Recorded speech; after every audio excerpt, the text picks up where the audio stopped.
Hey friends, my name's Aaron Ciotti. Everybody calls me Ciotti. Welcome to your worst nightmare. Welcome to Fart Bag Friday. Fresh Build Friday. We're going to get started on... I need to pause this. We're going to get started on the Siren F3 from Quadmula. Quadmula! I think it's Quadmula. Yeah, Siren F3 split. Build starts tonight. What do you think of that? There it is. The footage that you were just watching is actually this little tiny Emax Tiny Hawk.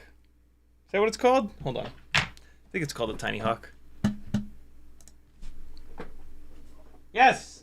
Tiny Hawk 3 Plus!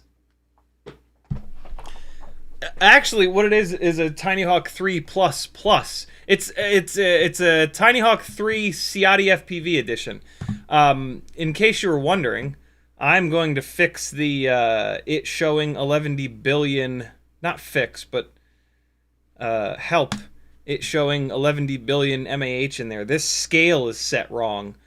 Wait, no, it's the amperage meter scale. The amperage meter scale is what drives that MAH used.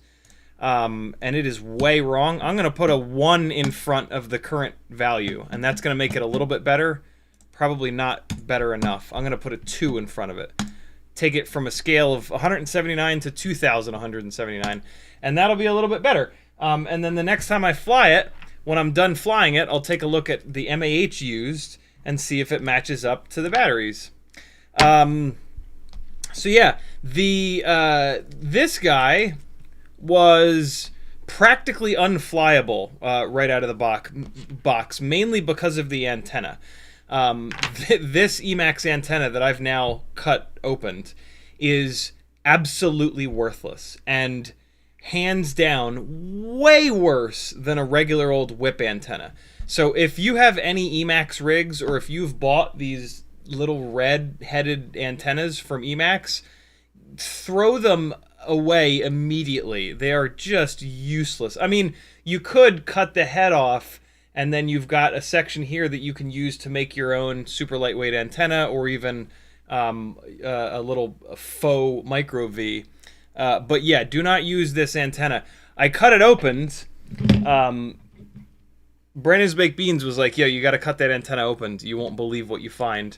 And he was right. I could not believe what I found.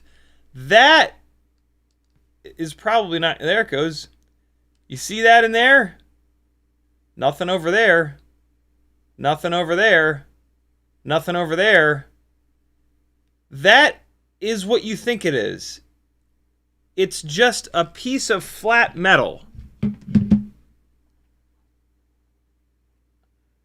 Like, who the hell thought that a flat piece of metal would be a good active element for an antenna?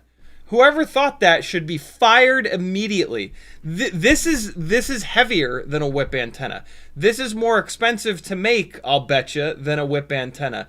This is the worst antenna that I have ever run into by a huge margin in 8+ years at this point of FPV. This is awful. Awful. Awful.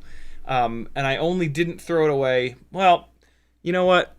Let's do this to it, because I might actually use this someday to make an antenna with it. That is what you should do with your Emax red plastic headed antennas, is to cut the head off, because this is the worst possible active element ever.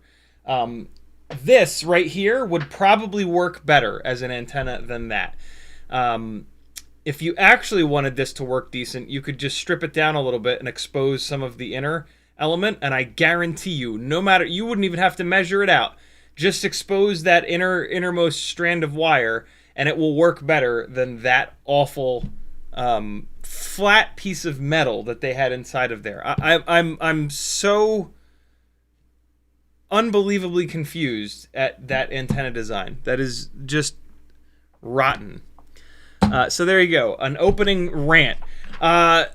This thing, really, really impressive now that I've done a couple super simple things. I took that antenna off and I replaced it with an ORT Micro V. And I didn't even do a good job. I just plugged it in. I didn't take it apart. I just kind of snuck it in there and plugged it in, and then I just stuck it in the back like that. It's not held down all that well, but instantly from doing that, it is completely flyable. The next thing I did, so these motors on here are 1202.5, 7,000 kV. And this guy runs on 2S. Out of the box, it comes with this little double pH 2.0 setup, which unbelievably was not that bad. And then it came with two 650 mAh 1S batteries. And it really wasn't that bad. The runtime was really good because 650 mAh 2S is a big old battery. But it was heavy and it didn't fly all that well. It comes with the really good Emax Rush 2.5-inch tri-blades, but those propellers are really good on a 1404. They are not really good on a 1202.5. This is way too small of a motor for that big, heavy, draggy of a propeller. These are HQ T65 LU PC T-mount antennas. I just read what that says, since Logitech can't make a fucking camera that focuses worth a flying shit. These antennas are a great match for these motors and completely wake this thing up. Oh, by the way, I swapped on an XT30 just to get it off of pH 2.0. The biggest change in performance that I made was the antenna. The second biggest change in performance were these propellers. I'm also going to try this on these GemFan 65mm S and regular GemFan 65mm biblades. But I bet you it's best on these guys because these are the most durable out of these three propeller options. This thing flies really good in this current setup. Switch the propellers, put an actual antenna on it, switch it over to XT30 or BT 3.0, whichever, and then run smaller batteries on it. The flight that you were just watching was on this Talon, you can't get this anymore, but you can probably find a 2S 350 mAh battery. That's what you're watching there. It got a little over 3 minutes of runtime on this. Then I ran it on this 2S 450. It got 3.5 minutes on this. Then I ran it on these 550s, and it got all kinds of runtime. You got to figure it out for yourself, little boo. I'm working for the next, like, 2 hours. I got nothing. Ask Sage to help. What is that? It got stuck on the necklace. What? Is that the security tag that they put on it? Yeah, it got stuck on it. Yeah, no, you have to take it back to the store, yo. You can't just pry it off? No. Grab the receipt, and you got to take that back to the store. That'll break. Go away. Go away. I'm working. I'm working. Break. It just will. That's got to go back to the store. Save your receipt, and the store will take it back off. These two 550s, I got like over 5 minutes of runtime with. I kind of couldn't believe it. But yeah, so these are too big. You don't need 5 minutes of runtime. 2S 450 is probably the sweet spot. You're not going to be able to get this battery anymore because Heli Nation made these, I think it was, and unfortunately they are gone. 350 would also totally work. A 2S 350, 3 minutes of runtime is great. These batteries lighten it up quite a bit. So we've lightened it up with a much smaller battery. HQ 2.5-inch bi-blades, proper functioning antenna, absolutely any antenna. Just get it off of that awful one that it comes with, and then switch the... I mean, you could actually continue to run it on PH 2.0, just get smaller batteries. It does not need 2S 650 milliamps worth of juice.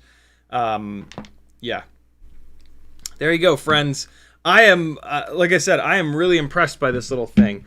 The camera, admittedly, is not great, but again, it's analog. So, like, it masks the fact that the camera's not great by the fact that it's analog. But if you really wanted to, like, keep going down the upgrading path on this rig, I would swap out the camera next. Don't really know what I would swap it to, but it would. What I will say about this camera is it's very lightweight.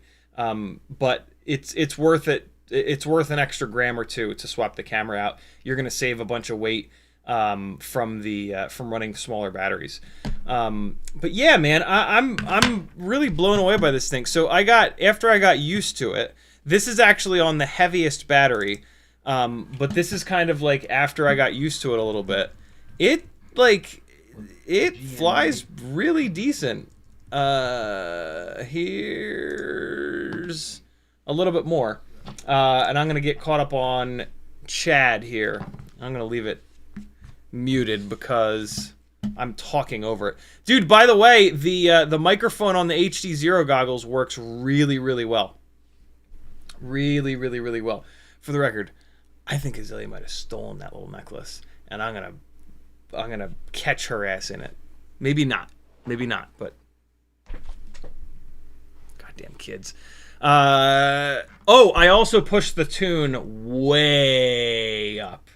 I've got the top slider, the D gain slider, all the way up at 2.0. P&I slider is at 1.7. And then I think I even moved the master multiplier up to like 1.4. In the process of doing that, I realized something that's actually really... Hey, here you go. Oh, this is me actually adding Throttle Expo. I had already pushed the PIDs up. In the process of doing that, I kind of realized something that, like, I've known for a long time now, but I don't think I've ever actually shared it, and it's kind of an important thing, which is that you can tell the response time of a motor and propeller combo by how high you have to push the PIDs to get rid of prop wash. If you've got a rig that with stock 1.0 sliders is like kind of sloppy and it doesn't really fight prop wash all that well, that's your first sign that rig has shitty response time, and you kind of should fix it by putting more powerful motors on it or going up in battery voltage.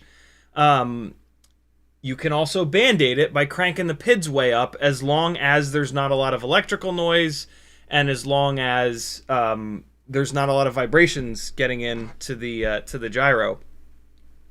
This rig is a good example of one I was able to do that on. You know, the PID values that I have this thing at are astronomical right now, but it's clean electrical noise-wise, and the frame is strong enough that there's not a lot of vibes getting in, and I was able to really push the shit out of the PIDs.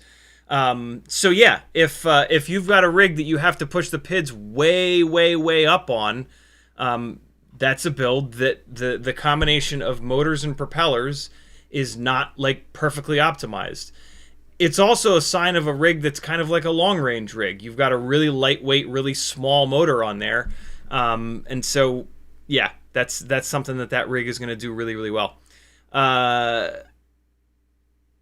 So yeah, I don't know what else to say about this thing. The other propellers here, the Gemfan 65mm biblades, are significantly lighter than these HQ props.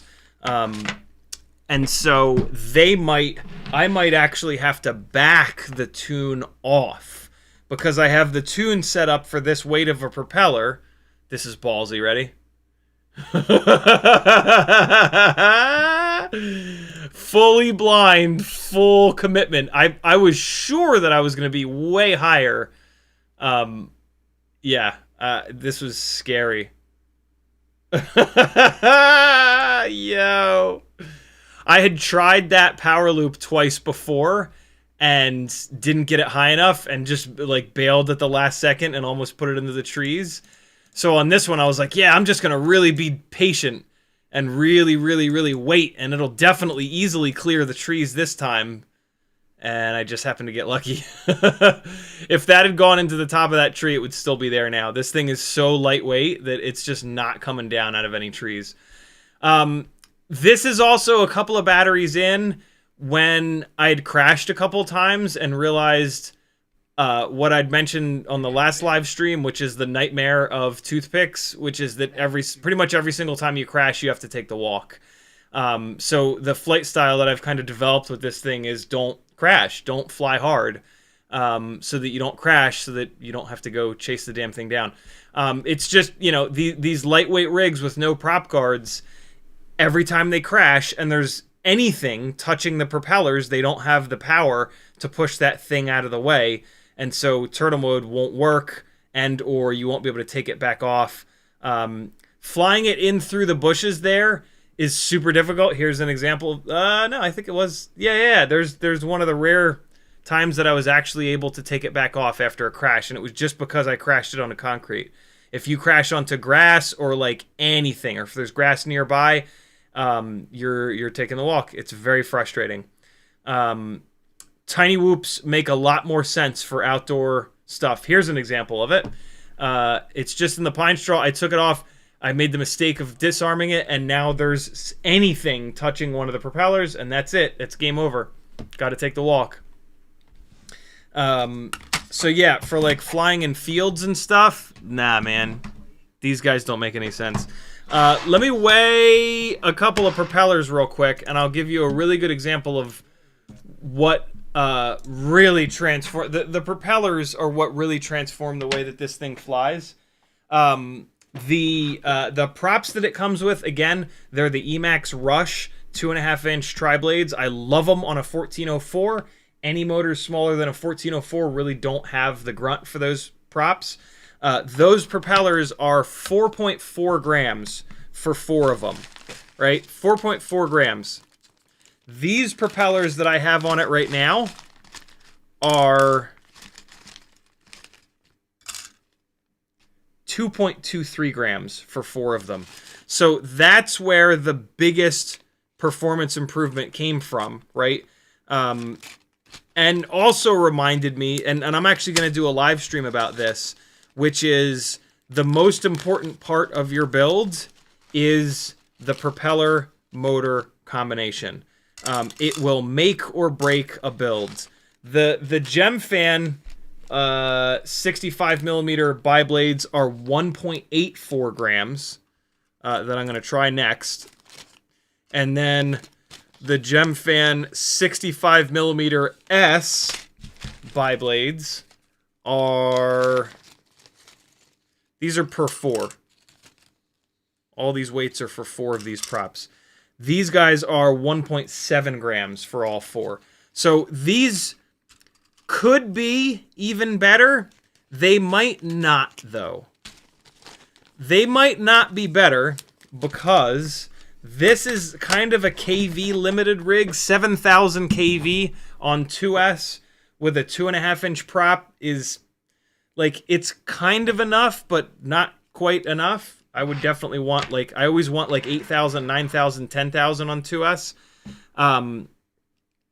These HQ propellers are a nice thick blade. So even though it's a bi-blade, it actually makes really decent power. These guys here, these Gemfan props, now that I look at them, man, the blade is not that much different. I thought the blade would be thinner, but it's actually not. But I think there's a lot less pitch. Yeah, there's a lot less pitch. Let me compare it on this side. So these Gemfan props are a lot less pitchy.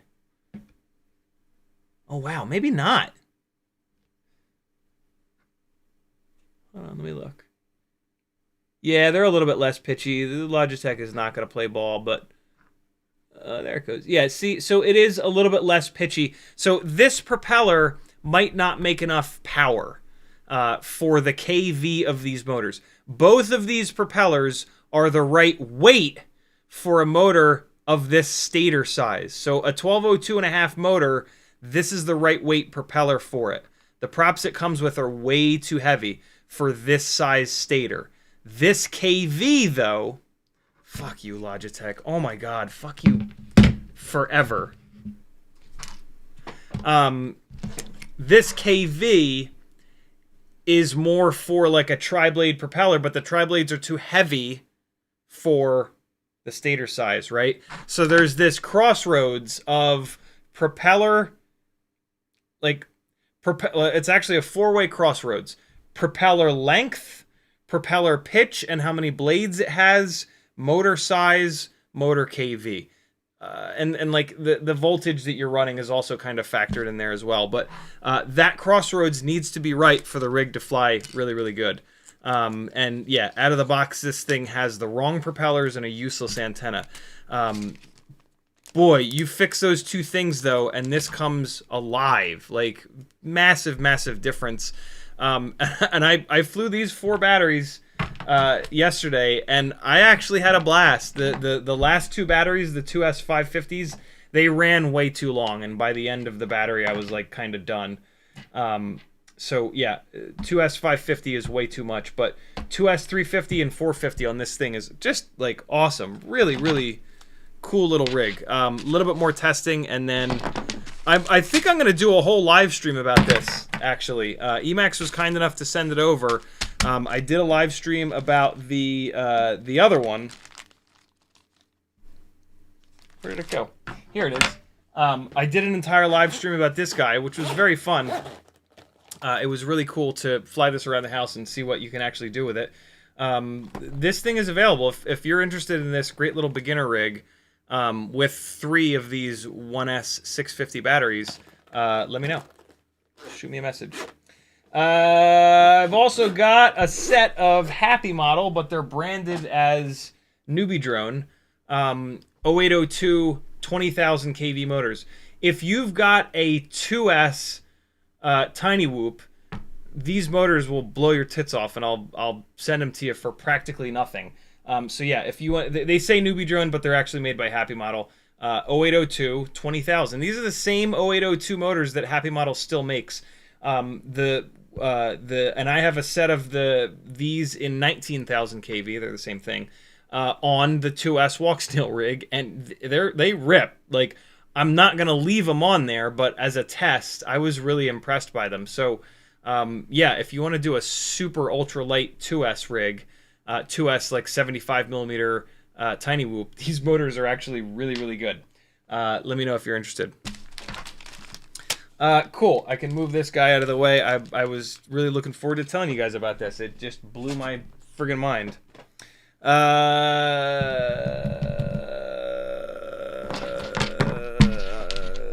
going to charge these batteries up one more time so I can do the propeller testing.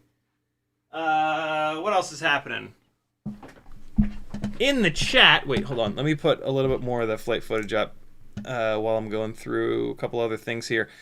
Here it is on the 450 mAh battery. This is the right battery for it, I think. Okay.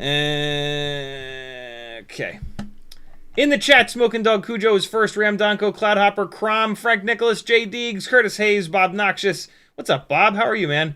Bob Noxious is killing it over on Facebook. You guys should follow his ass. He's on an amazing life and / weight loss journey that's just awesome. So you love to see it, as the kids used to say.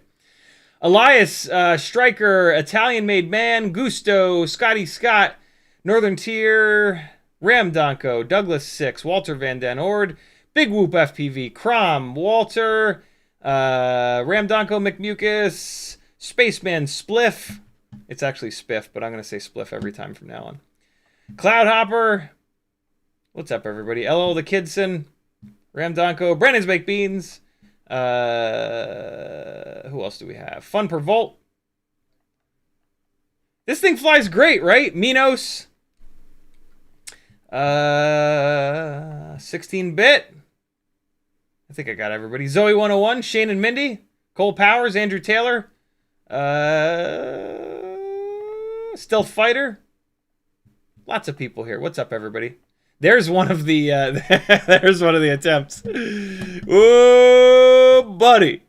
I am super lucky that I turned that thing around when I did, because that would have been at the top of that tree for sure. Jesus.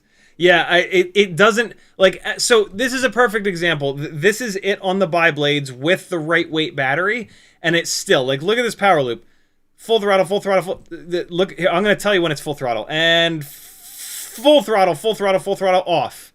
Like, and I had already raised altitude quite a bit. Like, even on these HQ props, this is what I'm saying. Like, it's too low of a KV. 7,000 KV is a little too low.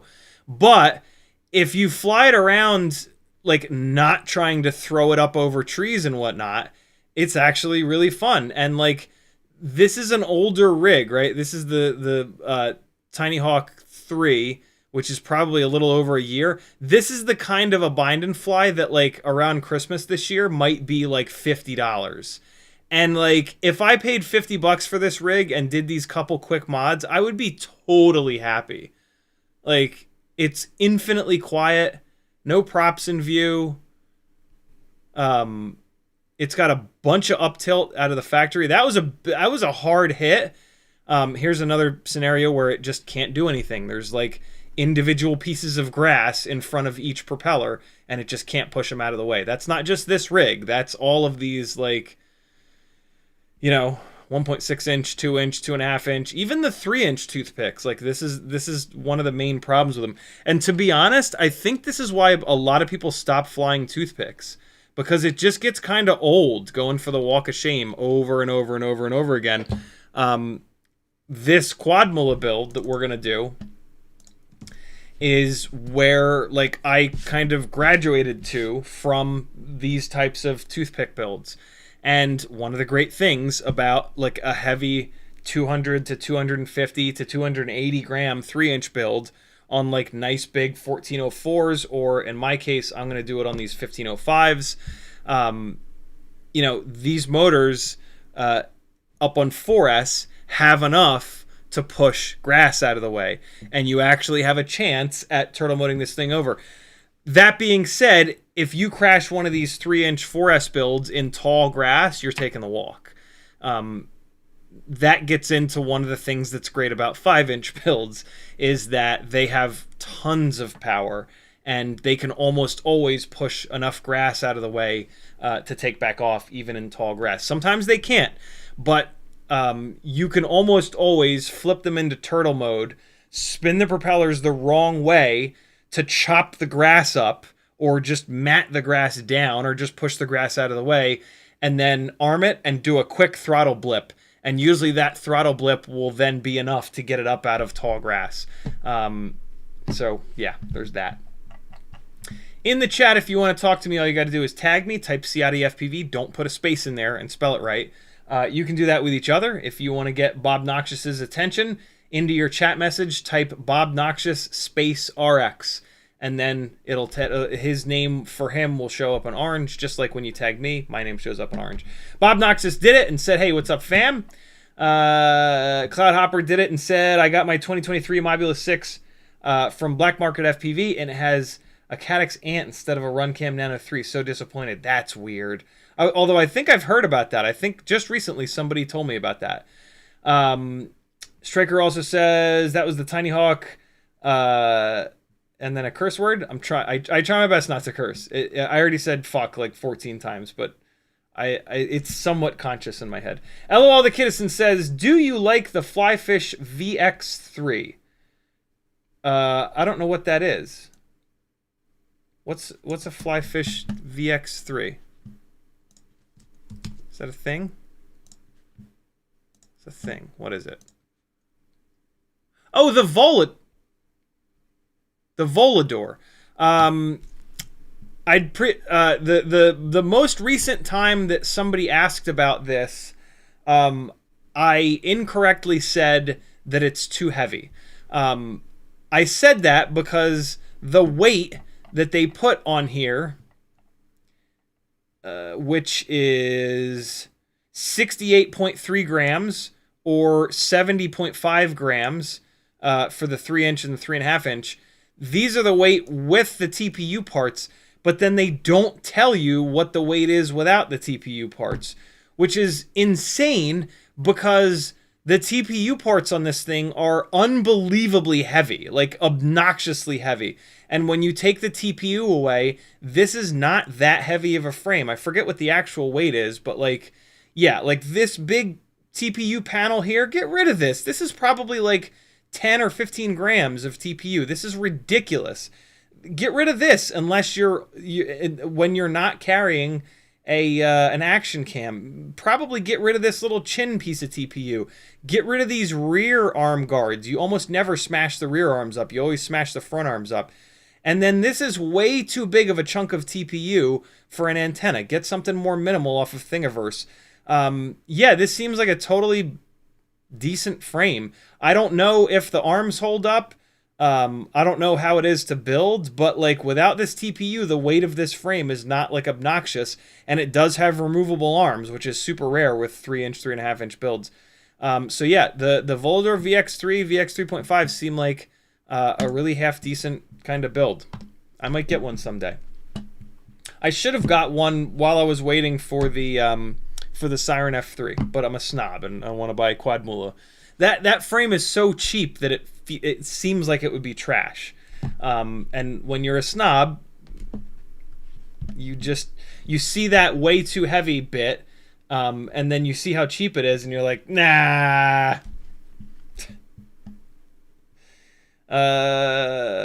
Striker says, can you quickly explain again how to remove that metal thing from the whip antennas?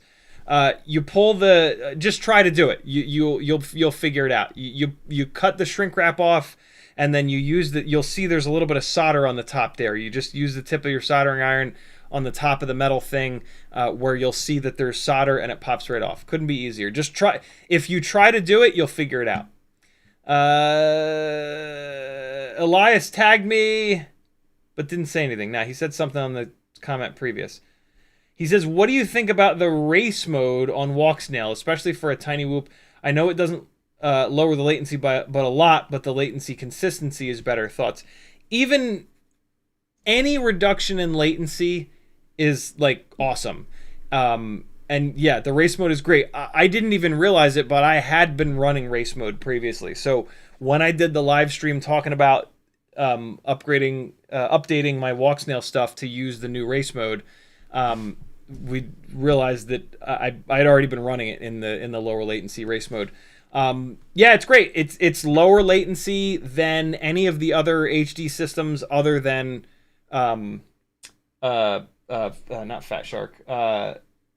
Jesus, HD0. Although HD0 is technically digital, but it's kind of like, I consider HD0 like anagital. Digilog. There it is. HD0 is Digilog as far as I'm concerned. Yes, it is technically a digital system, but there are so many things about it that are more analog than digital in a good way. In a good way. This is not me bashing on it. But yeah, when I say digital, when most people say digital, they're really kind of talking about DJI O3 Walksnail. Proper digital, we can call it. Not really. Snob digital. Snobigital.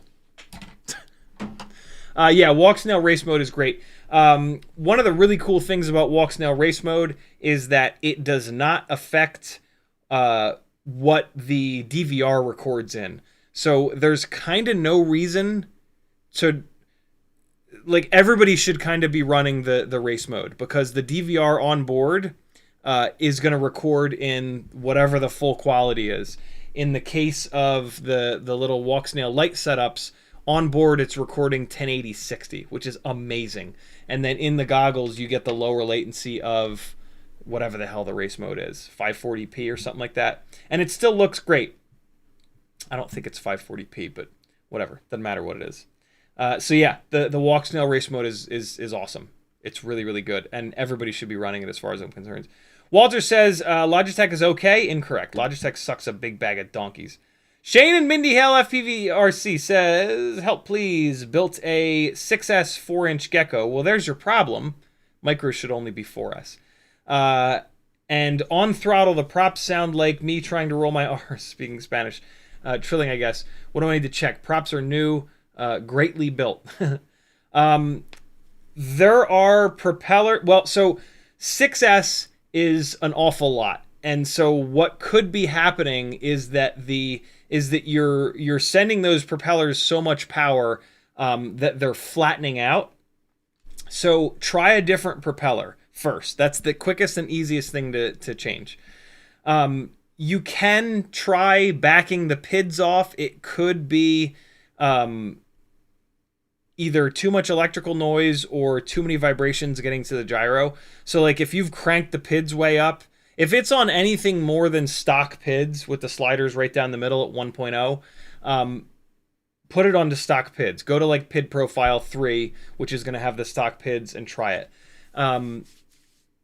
If it's a vibration, if you try one or two different sets of propellers and that doesn't help, if you bring the PID sliders back down to 1.0 and that doesn't help, even though you said that it's greatly built, there's probably a problem in the build. Your soft mounting on the flight controller is messed up. You've got something pushed up against it, or you've got the bolts cranked down too tight to where the flight controller is basically hard mounted. You've got screws loose somewhere. You've got motors that are out of balance or banged up, or just garbage motors that are out of balance out of the box. You've got an arm that's delaminated or something like that. Yeah, so there's an awful lot of things that it can be, but the first thing you want to do is try a different set of propellers. That's the quickest, cheapest, easiest, and then if that doesn't help, you can kind of take it from there. But there you go. There's a bunch of stuff that you can try. Andrew Taylor says, have you tried attaching a diopter on that Logitech cam, +1 or +2? It might help your autofocus woes. I haven't. The autofocus problem, though, is the software. The software that is driving the autofocus for this thing sucks, and it's just not good at finding contrast. Autofocus is driven by contrast, lights next to darks, and yeah, but I mean, you know, it's a webcam. It's a $100 webcam. I'm expecting too much from it, but. It's also an old autofocus webcam, and that's yeah. In that scenario, I should be expecting nothing from it. Zoe101 says, what's up? Bob Noxious says, thanks. Ramdanko put a whole bunch of emojis. S, it's just S. S dot says, what size frame would you recommend for some 1202 5600 kV motors? 2-inch toothpick, but you're gonna have to run a ton of voltage. 5600 kV is way too low of a kV for that small of a motor. So you're gonna have to run like 3S. So see if you can find like a 300 mAh 3S battery. Hey, look at you, GNB. So this is the battery that you want. You want the lightest possible 3S battery that you can find, and it's probably going to be 300 mAh. If there's also a 350 mAh, yeah, so it looks like there's also a 350. That 300 mAh battery might suck, so you might as well also buy this 350. It might be a little bit better. Run them both, see which one. I mean, the 350 will run a little bit better no matter what, but like if the 300 mAh is awful and then this 350 is good, when you get when you get down to like 300 mAh, 250 mAh, 350 mAh, that small of a pouch of lithium doesn't really perform all that well. Anything below 450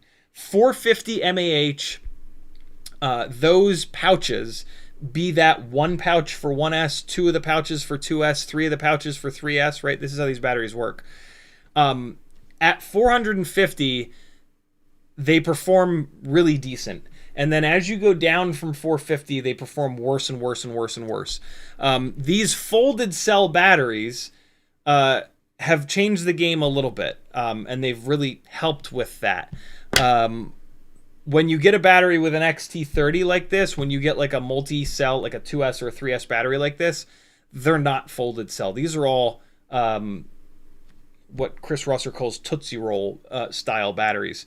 And with these Tootsie Roll style batteries, like I said, anything below 450, and a lot of times it doesn't run all that well. But you're going to have a really small motor there. 1202.5 is a pretty small motor. So you might actually be able to get away with this. And the weight of the batteries is going to be the biggest problem for that rig. So, yeah, you're going to be best off getting the absolute lightest weight 3S battery you can, which is going to be that GNB 300 or this. The RDQ batteries are also GNBs 350. So get these two batteries, 300 3S, 350 3S. Do not get these Lumineer batteries. Do not get this Spectrum battery. You need to get a GNB battery. Oh my God, is there a tattoo? It's the old school tattoo, though. If you can find a tattoo R-Line 3S 300, that's another good battery. GNB and tattoo R-Line are really what you want here. And you want 3S 300 mAh. You also want 3S 350 mAh. Anything bigger than that, anything higher mAh than that is going to be way too heavy for that small of a motor. So yeah, that's what you want to do. Do a race day quads order and get one or two of these 300s, get one or two of these 350s, and that's going to be the right battery for that motor. And then for the frame, you're looking for the lightest weight 2-inch toothpick style frame that you can possibly find. I don't know of any, but I'm certain that they are out there.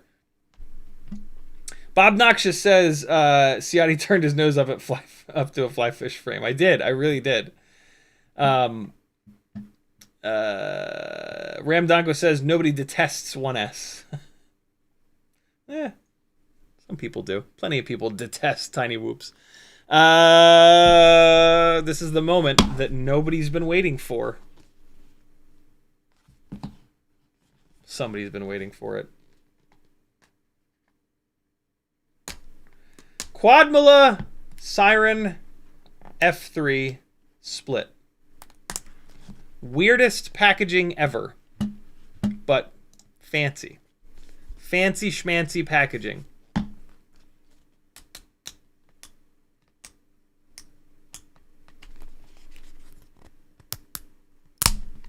That's all the audio I'm going to give you.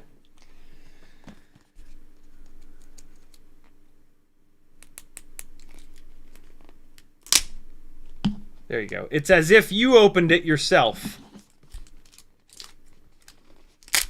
Oh, it's not ripping on the perforations. Ooh, look at that. It almost ripped perfectly on the perforations. Almost perfect. Do you feel like you bought it and opened it yourself now because I did that? No? Well, then why does everybody make such a big deal out of it? Oh, they're just idiots? Oh, okay. All right. Got it. Close enough. Oh.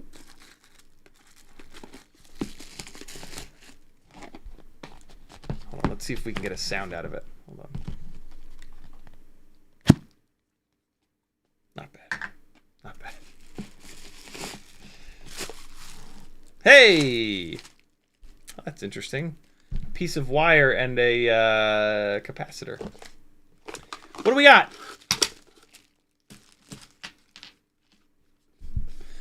Moo!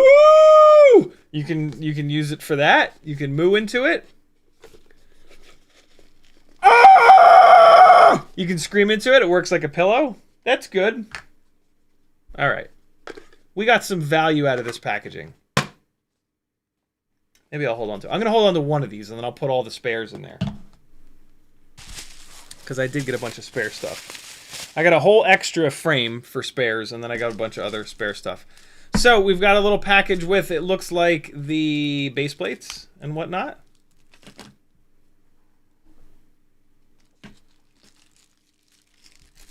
Yeah.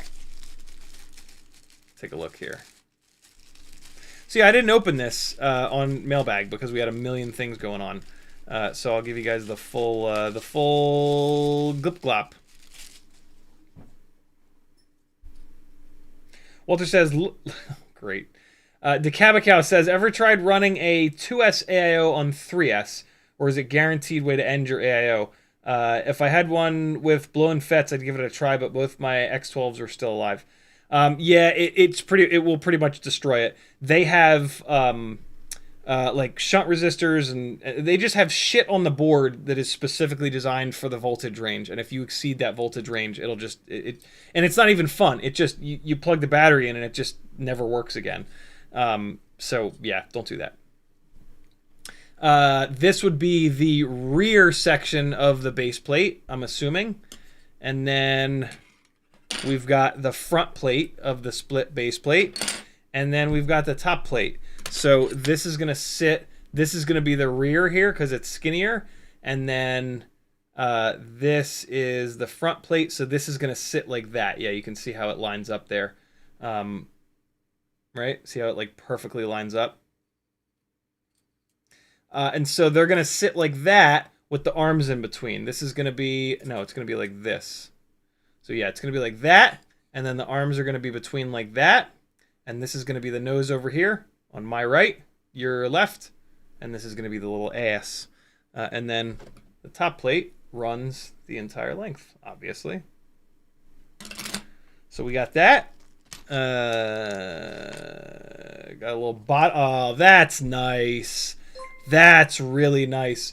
So you probably can't read it, but it says bottom plate screw pack. That is a nice little thing to do. But backup screw pack. Look at that. Cloudhopper with a $15 super chat. He says HDLRC might not catch fire fun. Thank you, brother. Very, very cool of you. Very, very cool. 20 goes up to 35.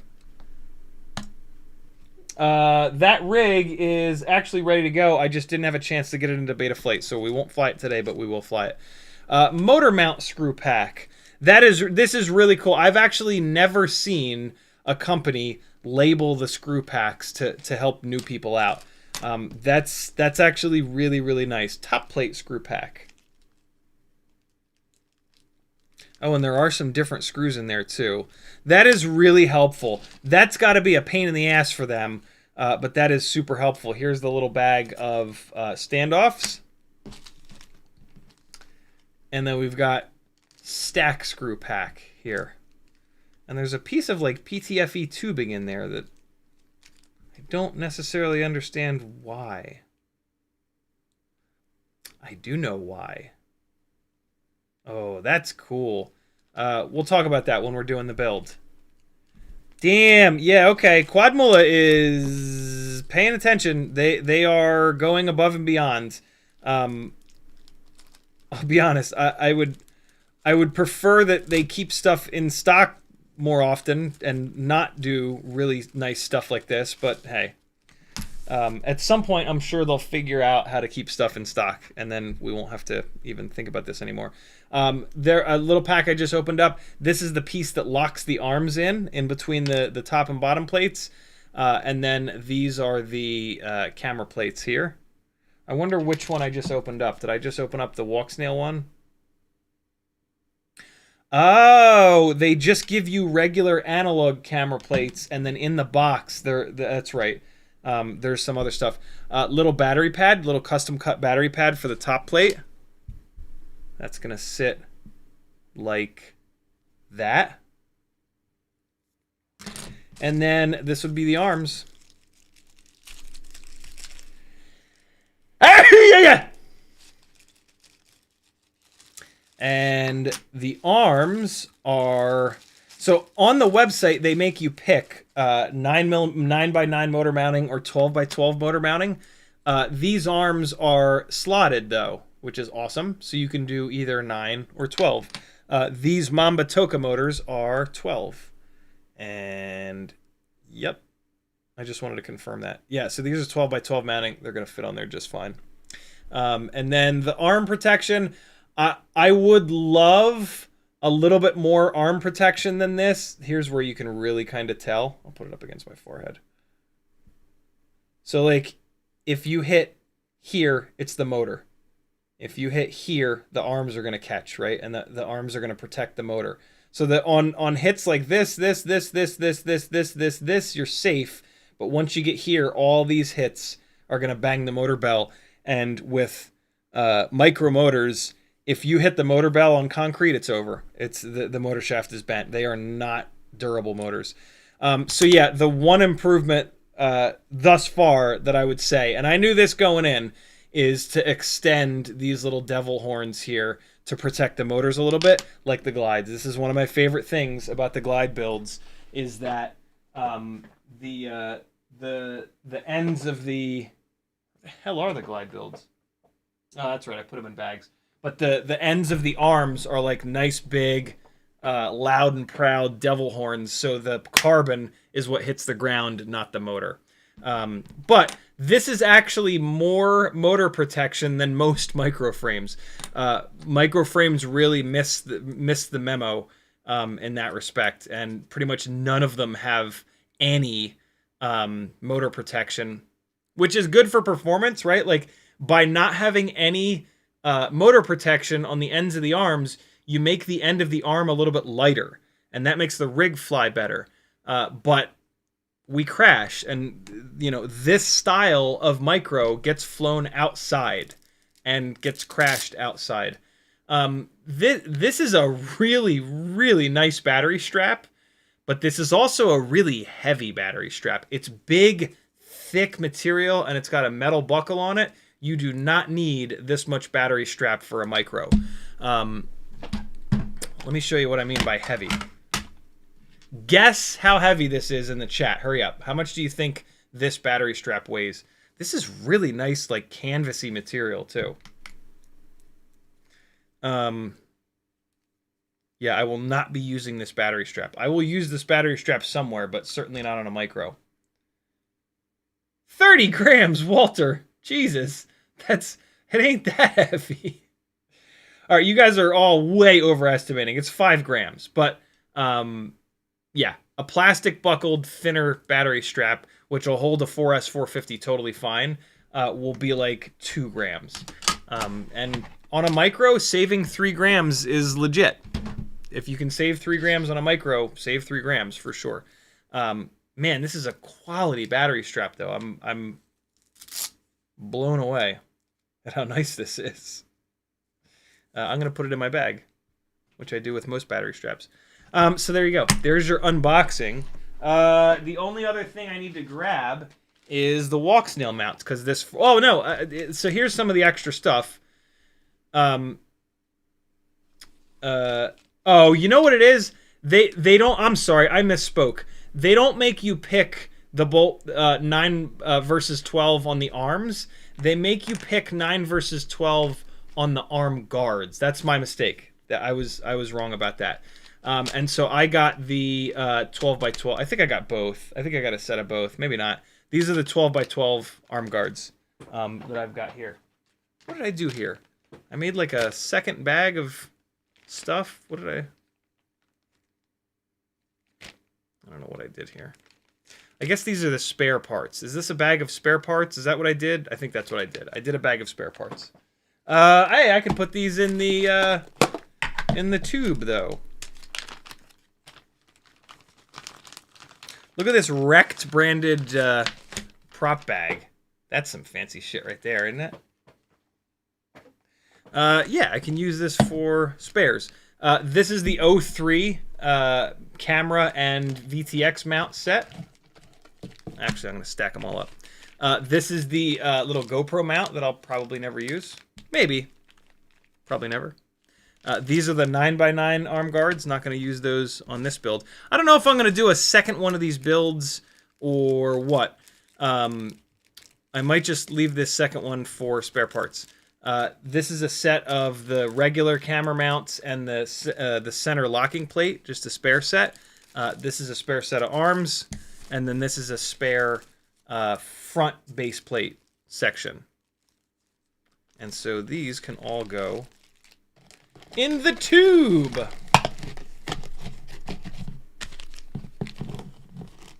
That's pretty nice, actually.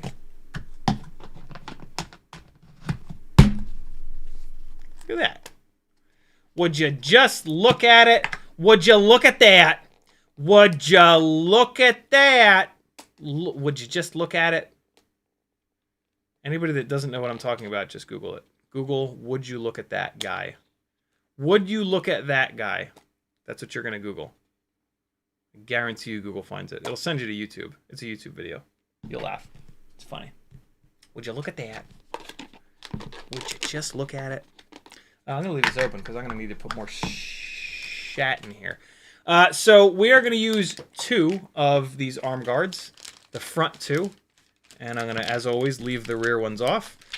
So pull 2 of these out. And they also give you this fancy schmancy hardware for it, which I'm really looking forward to. Quadmula figured out that with TPU, when you tighten bolts up against TPU, it jacks it all up. It squishes it, and it's all bad. You can't get the screws all the way tight. So they went ahead and designed these little stepped collars, which will bottom out on the carbon. So you put this little stepped collar into the arm guard. And I mean, admittedly, this is the worst thing you can possibly do for weight, but it is very effective to do this. Hold on, I need to do this off camera. What the hell? It fits in there really tight, so I'm going to have to do it on the quad, I think. Hold on, let me give it one more try. Try to push it against the side of the desk here. Maybe that'll... Hey, there it goes. So yeah, they're going to sit in there like that. Come on, you jerk. There it goes. So they're going to sit in there like that. That is super slick. And then see, so it goes through on the bottom. So the little stepped spacer there is going to push directly up against the carbon fiber. So I'll be able to crank these screws tight. Really, really nice touch. But admittedly, this adds a bunch of weight to the ends of the arms, which is not good for performance. But, you know, there's always a balance of durability and performance. And so you all have to make that decision on your own. If you're willing to sacrifice performance, you can get a bunch more durability. And then you can reverse that too. Sacrifice durability and you can get performance. Sacrifice performance, you can get durability. And it really does make a difference. There we go. That one pushed in a little bit easier. So yeah, this is a really cool design, man. This is, and I love that they only did it for the outer 2 screws. If they'd done it for all 4 screws, that would be a total waste of weight. So yeah, they were probably thinking about weight when they designed these, and or just logically saying like there's no reason to have the arm guard be on the inside. It doesn't accomplish anything. And they added this little raised part, which is going to act like a little foot, which is super cool. You know, I can probably use a pair of pliers to push these in, I'll bet. Nope. No, I can't. I just made one of them look like shit, though. That's nice. Come on, you little bastard. Get in there.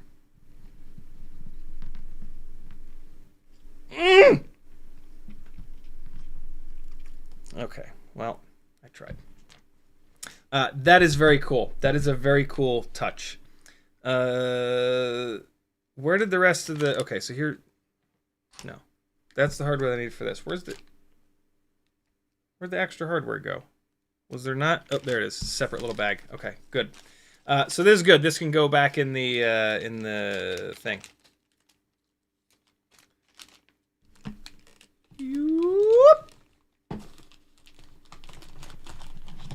All right. There it is. This is the Walksnail mount set.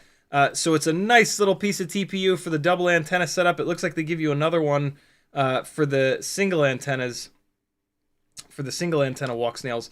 And then they just give you a set of screws, which leads me to believe that the included camera mounts here are going to work totally fine. So that is pretty awesome. Here's the little front bumper piece, which I think I am going to use for right now, just for a little bit extra durability. At some point, I can pretty much guarantee you that I take this off. Well, I mean, we'll see. We'll see what the all-up weight is. I'm using big, heavy motors, but they are really powerful motors. So yeah, we'll see. I'm going to take this out under the assumption that I am going to use it. I'm going to save the bag, though, because I'm a bag saver. And then this, this says SF3. Oh, Siren F3, Siren F4, AU light mount. AU_ light mount. I don't know what that is. It's got a couple of single antenna TPU setups, and it's got a bunch of really long screws. What the hell is this? AU_ light mount? What is that? Hold on.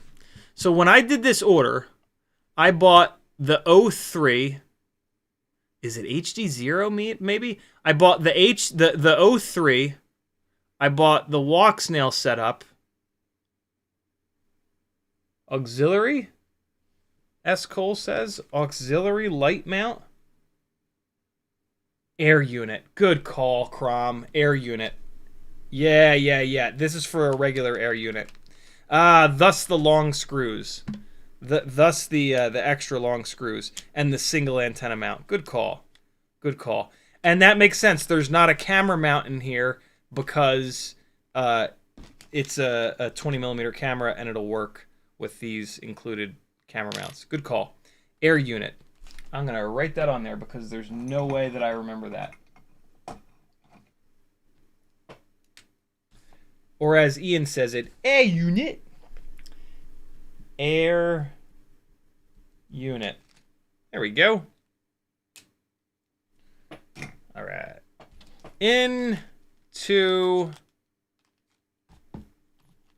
the box. Maybe we'll do a DJI one at a later date, but right now we're doing a Walksnail one. So there we go. There's all my spares. Love it. All right, am I still caught up on chat? No. Striker says, what motors are going on this?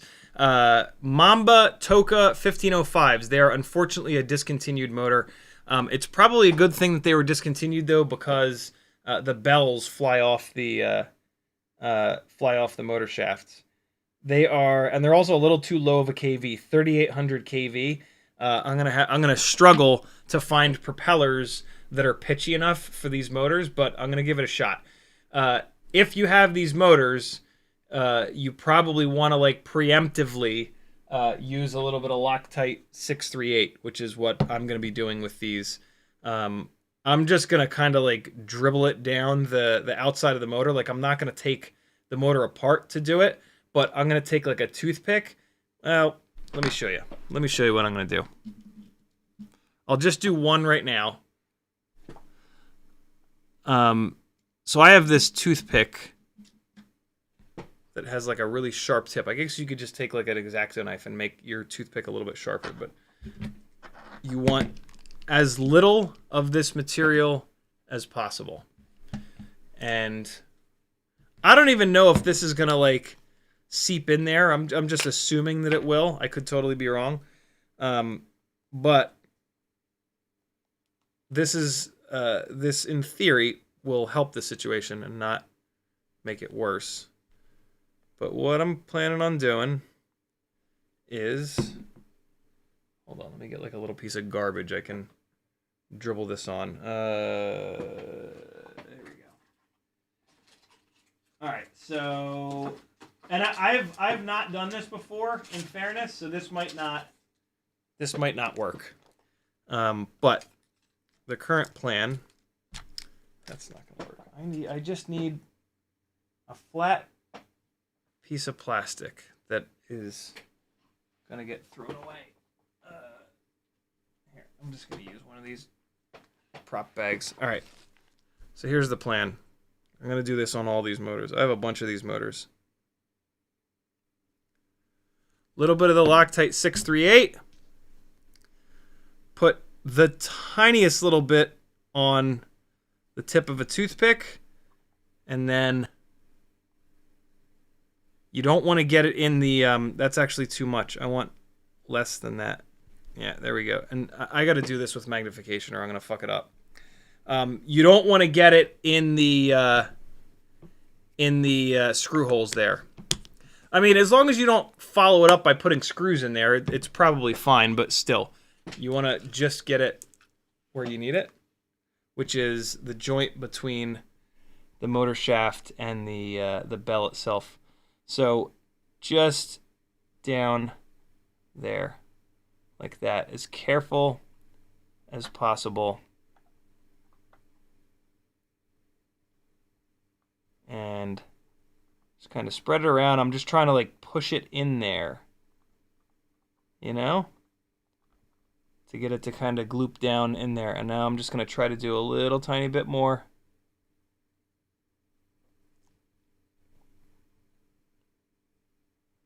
What you cannot have happen is you cannot have this shit get down into the bearing. It will ruin the motor.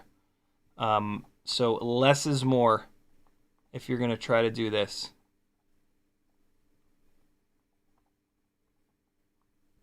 And that's it. So that's what I'm going to do to these to try to get them to hold up a little bit better. If the motor shafts still fly off the bell, as long as I can find the bells, I can remove the motor shaft and then do this properly. But yeah, and I have enough of it out here where I can do all four of these, I think. I'm doing a much worse job on this one because I'm trying to rush it. But yeah, this Loctite 638 is magical stuff. It's really worked well on the Tiny Whoop motors.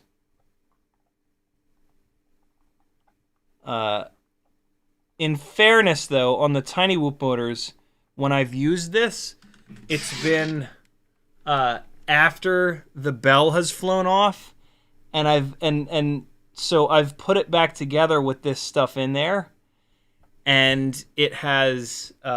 And so that will get it to be between the motor shaft and the bell, which is really what you want. Doing it this way, I don't know if it's going to work because it's not getting in between the bell and the motor shaft. It's just getting up on top. So yeah, I don't know. I don't know if this is going to work. As long as I don't get it on the bearing, though, this shouldn't make the situation any worse. I did a good job on that one. You really don't need much. Maybe it'll seep in there, maybe it won't. Even if it's just on top here, it should add a little bit of strength. I know I said I was only going to do one, but I have enough of the stuff out on this plastic bag to do all 4.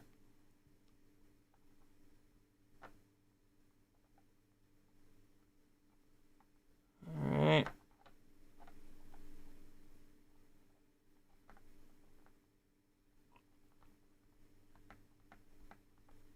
There we go. There's all 4 of them done. There's a chance that I just ruined all 4 of these motors. If this stuff seeps down into the bearing, all 4 of these motors are ruined. So I really should have just done 1, like I said I was gonna. But, you know, why make good decisions when you can make bad decisions? Am I right? Alright, so there it is. If you have a set of these Toka 1505s, expect that the motor shafts are going to leave the chat. Or, sorry, the motor bells are going to leave the chat. That's just what they kind of do, unfortunately. Loctite 638, friends. Have a bottle of this. As it says there, retaining compound. It be retaining shit. This ugly sticker on it. Can I peel this ugly sticker off? Oh, yeah, I can. Hold on. Man, this bottle looked heroic sitting up like that. Hold up. Oh. No, I can't peel the sticker off.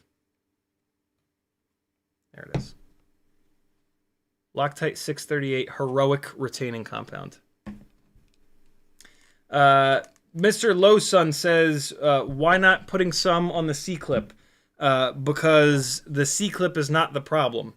The problem is that the bell, which has the propeller bolted to it, comes off. These motors make so much power that it rips the bell up and off the motor shaft. And so the C-clip has nothing to do with that. Also, if you put this stuff down here on the C-clip, it would almost certainly seep up around the C-clip and weld it to the bottom bearing. So, yeah, you wouldn't want to do that anyway. Yeah. These motors make great power, but they're a little low of a kV, like I said earlier. And, yeah, I think they got discontinued because the bells were ripping off. We'll see if this is any better. I'm not going to fly this thing unrecoverable for a while to put a bunch of abuse into these motors to see how they hold up. Frank Nicholas says, Loctite is anaerobic, only works in the absence of oxygen. Putting on the surface, you'll probably find it's still wet for several days and not bond. That sucks. I'll keep an eye on it for sure, though. Damn. Well, hopefully some of it seeps down. If I have to just wipe it off after a couple of days, that's fine. Walter says, move the bell a little bit up and down. So these have not failed yet. So the bell and the motor shaft are still solidly mounted together. When you grab a motor and you pull up and down on it and there's a little bit of movement, that's not the motor bell moving on the motor shaft. That is the motor bell and the motor shaft moving in between the bearings or bushings. So yeah, pulling it up and down like this doesn't do anything because, like I said, the motor bell is probably like laser fused to the motor shaft. I believe that's one of the ways that they attach those two things. Sometimes they do a better job than other times. King Dingaling says, what 1mm motor for 2S? Lightweight 85. Yikes. You're not going to be able to crash that rig on a 1mm motor shaft. You know that, right? With HQ ultralight 1mm tri-blades, 2-inch tri-blades. I have a set of those. I've been meaning to use them. 2S BT 3.0, 300 mAh, HGLRC Petrol 85 frame, Spectre AIO. Looking between Newbie Drone 0804, definitely don't do that, or VCI 0802.8. That's a good choice. Or T-Motor 0803, that's a good choice as well. The Newbie Drone 804 is a terrible motor size. That is a ratio of 2 to 1. So that motor is going to overheat really quick. It makes crazy power, but it's going to just melt your batteries, and the motor itself might melt. It is too tall of a motor, and it is not wide enough to keep itself cool. VCI 0802.8s are great. The T-Motor 0803s will probably also be really good. They might not be big enough motors, though. Between those two, I would go with the T-Motor just because of the extra 0.2. Yeah, 803 might not be a big enough motor. If I were doing that build, I think I would do the Beta. It depends on what the bolt pattern is on the frame, but I think it's a 3-bolt frame. So I would probably end up doing the Beta FPV 1102, whatever the lower KV is. And yeah, that's what I would do. 803, I think is perfectly matched for 75 millimeter bi and tri blades. Once you go up to 2-inch, you need a little bit more. So yeah, either that T-Motor 803 or you need it to be a 1 millimeter motor. Yeah, T-Motor 803 is the way I would go. Yeah, if it needs to be 1 mil, T-Motor 803. Walter says you have to slide it over the shaft. You do indeed. Chronic Nugget says there was definitely a bit of more experience when I put my Siren F3 together, but it was actually a night and day difference between building this frame versus my Micro Alien. So much easier. Nice. I missed a bunch of chats here. Fufu Panda says, "What's good? Sorry for being late. My ultimate freestyle tiny whoop build fell in a bowl of water." What is it about crashing fucking tiny whoops into the dog and or cat's bowls and or the sinks? Put that thing in front of a fan for 24 hours and it'll probably be good to go. Andrew Taylor says AU equals cold. And somebody spelled it the way Ian pronounces it. Air Unite. Where was it? Yeah, there it is. Air UNITE. All right, yo. Let's get to work, god damn it. What should we do? This is one of the first times ever that I haven't gotten a frame and then immediately sat on the couch with it while there's a movie or shows or whatever, or YouTube on, and piece it together and like dry fit the whole thing. It's a complete waste of time doing that. Boy, is it satisfying to do that. But it's a total waste of time to do that. The reason I say that is because I believe that the best way to do a build with removable arms is to build it from the inside out. Resist the urge to put the arms and the motors on first, even though that is the most satisfying thing to do, because they just get in the way. And there's kind of like, you could make the argument that like that allows you to put the ESC down first and deal with all that shit and then build up from there. But like building it from the center out, you don't even really need the ESC. You just put the flight controller down and then you deal with your receiver and your VTX stuff and you do all that here and then you can take that off. And then you can put and you don't have like the arms bolted down to it. You don't have the motors in the way fucking stabbing you. So you can kind of handle that. And then when you're done with that, take that shit off, right? Because the flight controller is just going to connect to the ESC with the little cable. So you can take that up and out, and then you can do your ESC, and then the whole top center section is ready. You slap it down, you plug the ESC in, and away you go. It might not matter, to be totally honest. It might be the same either way, but I don't know. Once the motors are on there, it's just more annoying to have them, and you're not gonna like put them on and then take them off. That's the arms and the motors, right? Like once they're on, you might as well leave them on. So yeah, I've done a couple of builds sort of middle out, and it worked really, really well. You know, I'm realizing I am gonna have to push these little spacers in. So hang on. Putting this thing flat against the side of the desk and pushing absolutely with all my might. It's actually pushing my chair back. I could do these in the vise, but that seems like overkill. Just need something flat. Here we go. Here we go. This is the answer. I haven't used him in a while. What's up, old friend? Let's hammer some shit.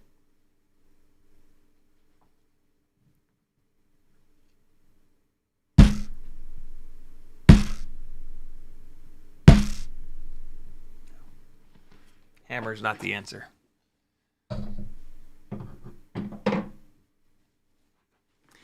The hammer is unfortunately not the answer, my friends. What if I put it against the arm? Will that make it any easier? I could put a nut on the other side of the arm and use that to pull it in. Let's do that. They give you these nice little conical M2s. Wow, no, I can't even do that. The M2s are not long enough to peek through the carbon of the arm. But maybe now that I have it like this, it'll be easier to push in there.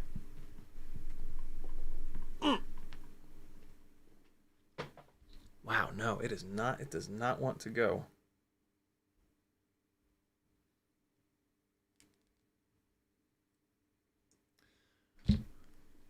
Jeez. The TPU is what's fighting it. The TPU is just very like. The TPU is tight like a tiger, my friends. Get in there.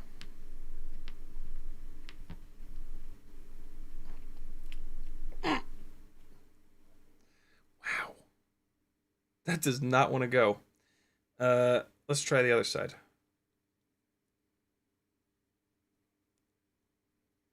Other side won't even go through. There it goes. All right, let's see. Get in there. Come on. Woo! Yikes. Oh my god. 1505 Striker. They're a discontinued motor. Damn.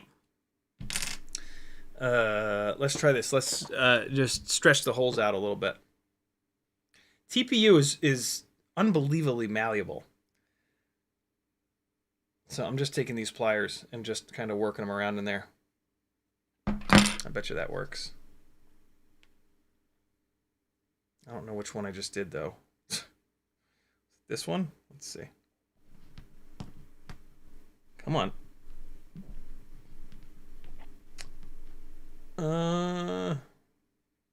Kind of worked. Hold up. I'll do them both. So put the pliers in there and then just pull a little bit. Just stretching it out. The other thing you can do is just push it because the pliers are tapered. Like that. All right, there's one. Oh, yeah, that fixed it. That worked. Yeah.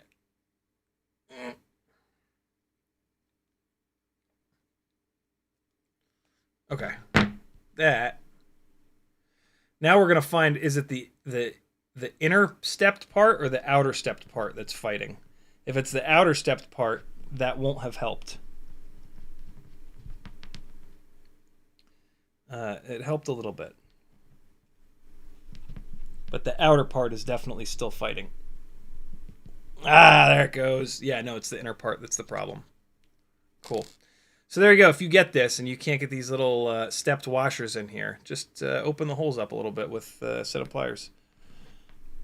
In the TPU. Don't try to use the pliers to mash these things in. It didn't help at all. Did anybody watch the new season of Umbrella Academy? Is it just me, or was it like kind of shit? I guess it was okay. I don't know. I never really loved that show. Ah, there we go. Nope, not quite. Boy, these are fighting me.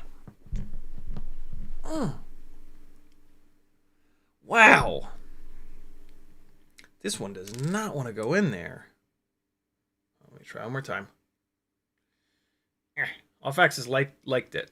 Umbrella Academy.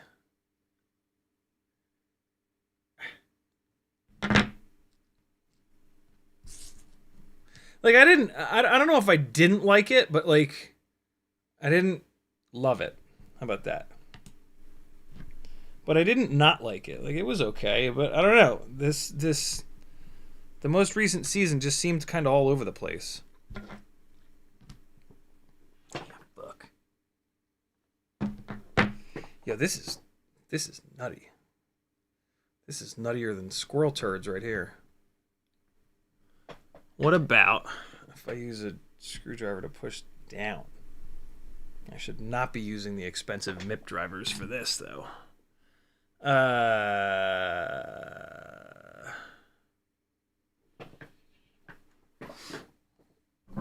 Maybe we'll use the hammer after all. Let's use the base of the hammer. Push this thing on.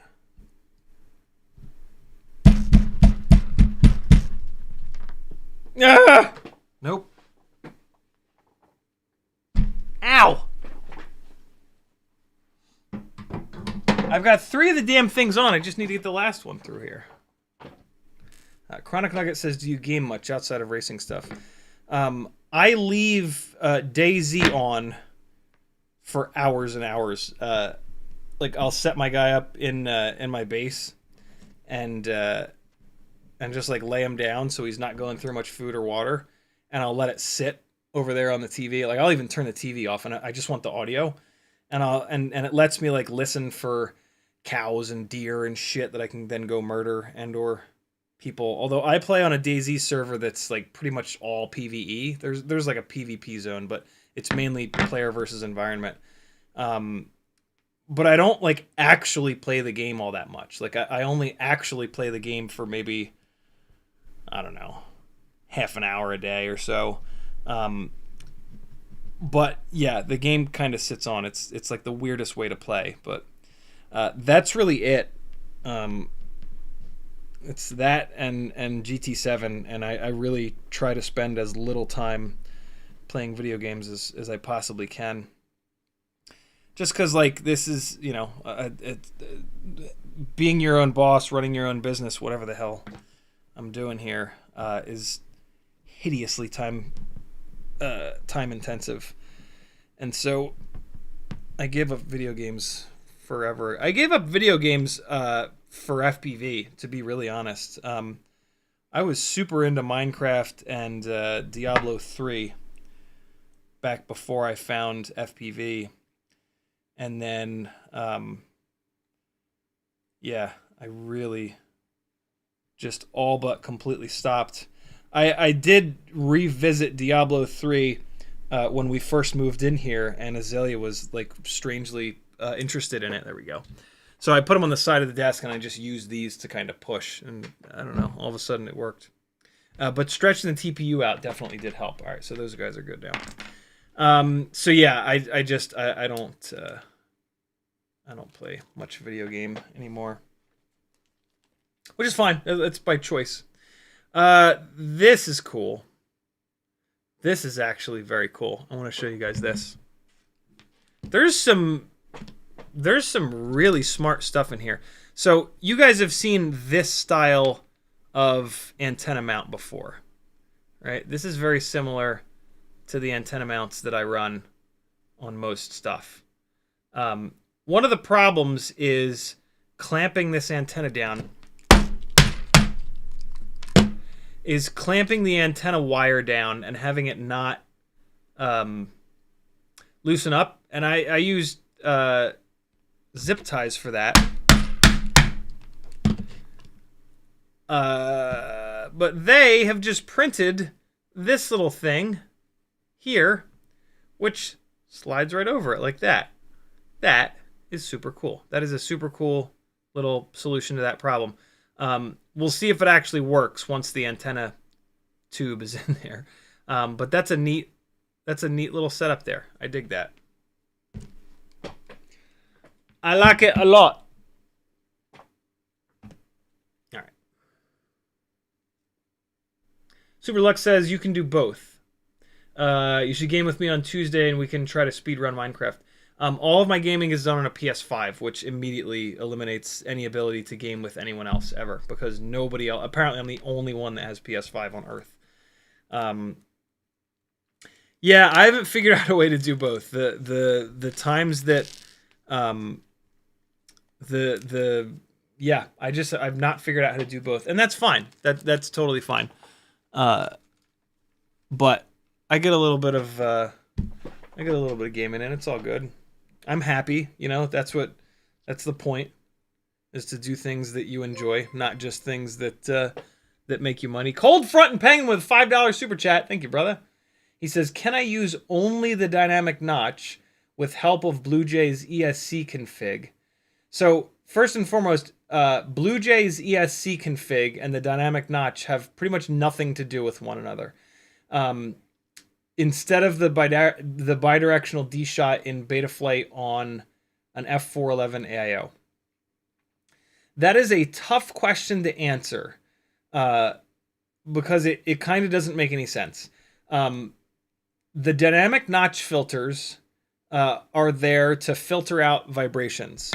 The bidirectional D-shot filtering does that same thing. Blue Jay's ESC configuration is there to dial in the ESC settings, which have nothing to do with filtering or the gyro or the PID loop or really any of that. The ESC settings only really have to do with like power delivery. Once the voltage is sent, so the ESC gets voltage from the battery and it gets signals from the flight controller, and then it takes those signals and uses those to interpret how much juice to send to each battery, basically. In the process of doing that, it sends RPM data back if you have the right version, if you have a new enough version, basically, of the software on there. It sends that data back to the flight controller so that it can do things like use RPM filtering. And the RPM filtering is the best filtering that FPV has ever seen, period. And so what I'm going to read into the question a little bit in hopes that I can answer the question that you maybe meant to ask, or like what you're really wondering. What I think you're wondering is, can you not use RPM filtering and just use the dynamic notch filtering? And the answer is yes. But you're going to have to run like additional dynamic notch filters. Not even... Are they called notch filters in there? What are they called in there? Hold on. Plug anything in. It's actually an old newbie drone rig here. Let's see what they're called. And I'll give you guys a visual too. So, of course, I picked the one rig that doesn't have bidirectional D-shot turned on. There we go. Save and reboot. All right. All right, so in filter settings, yeah, it does say dynamic notch filter. So the default settings, so for example, right, I just turned on RPM filtering in the motors tab. And when I did that, it reduced the dynamic notch filter count, how many of these notch filters there are, to 1. When you turn off bidirectional D-shot and it removes the RPM filtering, it automatically changes this to be either 2 or I think it's actually 3 dynamic notches. These 3 dynamic notches are not going to work quite as well as the gyro RPM filtering in most cases, but they still work. So you can still do that if for some reason you don't want to or can't use the gyro RPM filtering. Will it do it here? Hold on. Let me see if it'll automatically do it here. Ah, yeah, there you go. It also, I didn't realize that, it also changes the Q factor. The Q factor is how narrow the filter is. So the higher the number, the more narrow the filter, the less effective the filter is. The gyro RPM filtering is so good that the dynamic notch filter goes from 3 to 1, and it also becomes more narrow. So there's a nice little visual for you as to what things look like when you don't use the gyro RPM filtering. So if you have the dynamic notch filter set like this, 3 notches, 300 Q factor, this is a little bit high because it's a tiny whoop. This number doesn't usually need to be this high. But yeah, if you have your dynamic notch filter set up like this, you shouldn't also need the gyro RPM filter. Make sense? My friend is here to get me. Okay, cool. Have fun, little boo. You have everything you need? All right, good. Awesome. Her friend was able to pick her up. Great. So yeah, there you go. Good question, brother.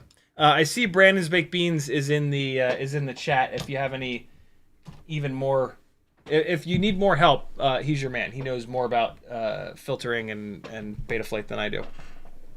I know just enough to get by and to get tunes pretty damn good. Just Mo says, just finished being a race. What? Being a racist today, but tomorrow I'll be a freestylist. Popped in to see how you're doing. LOL. That's a strange comment. Previous comment from Just Mo says, I usually alternate weekly between FPV and video games. Need to start doing FPV full time. Yeah, if you decide to do FPV for a living, you won't be playing much video games. I'll tell you that much. Walter says, I enjoyed your GT session for your dad. I did too, man. I love racing in there with him. We were actually just in there yesterday for about an hour. Striker says, what is the budget end of sim racing? I want to get into it and consider it, and am considering trying in real life racing. If you want to try in real life racing, first mortgage everything because it is just outrageously expensive. Prohibitively expensive. Even like the cheaper forms of motorsport like autocross are still like wildly expensive. To get like a half decent sim rig, you're gonna spend almost $1,000. My setup is one of the cheapest setups that closely enough mimics the real world. You can get a sim setup for $300 or $400, but it's going to be junk and it's not going to last very long. The less expensive stuff breaks, and then the $200-300 that you spent is gone, and you have to rebuy. So don't do that. The problem you're going to run into is actually they don't make this steering wheel, but what you want to look for is either direct drive or belt drive. For the love of God, don't get anything gear driven. That will fail. So you want belt drive by Thrustmaster typically, or you want direct drive by either Thrustmaster or Logitech. I think maybe has a direct drive. The direct drive setups are so beefy that they will hold up. But yeah, and then for the seat, the cheapest seat that's actually half decent is the Play Seat Challenge, and then you're going to spend some money on the software side of things and whatnot. But yeah, that's pretty much the cheapest sort of setup. Superlux says, I have a PS5. Oh my God. Do you really? Jesus. Add me on there. I'm CiottiFPV. I think. I might be, I'm going to type it out into the chat. I might be this. I might be that. Oh no, it's all lowercase. Hold on, I think that matters. SEEAHHTEE. I think that might be what I am on there. Although I kind of feel like I changed it. I feel like I changed it to CiottiFPV on there. Whatever. We'll connect on there. Superlux says I think we're already friends on there. Got it. Walter says Logitech steering wheel. What the hell? Yeah, I know. They fall apart. They're gear driven and they fall apart. All right, cool. We're good to go. Let's dive in. How in the hell is it 8:41? What happened? Hold on. I put 6 batteries in the title of the stream. We got to at least fly 2. Hashtag 2 batteries is what I should be putting in there. We're going to go 75mm because I don't have any smaller batteries charged. And we did get started with the Quadmula build. It starts with the stupid shit. Putting spacers in, putting washers in, doing all that nonsense. So, yeah. We've started on that build. I'm gonna fly this heap of garbage.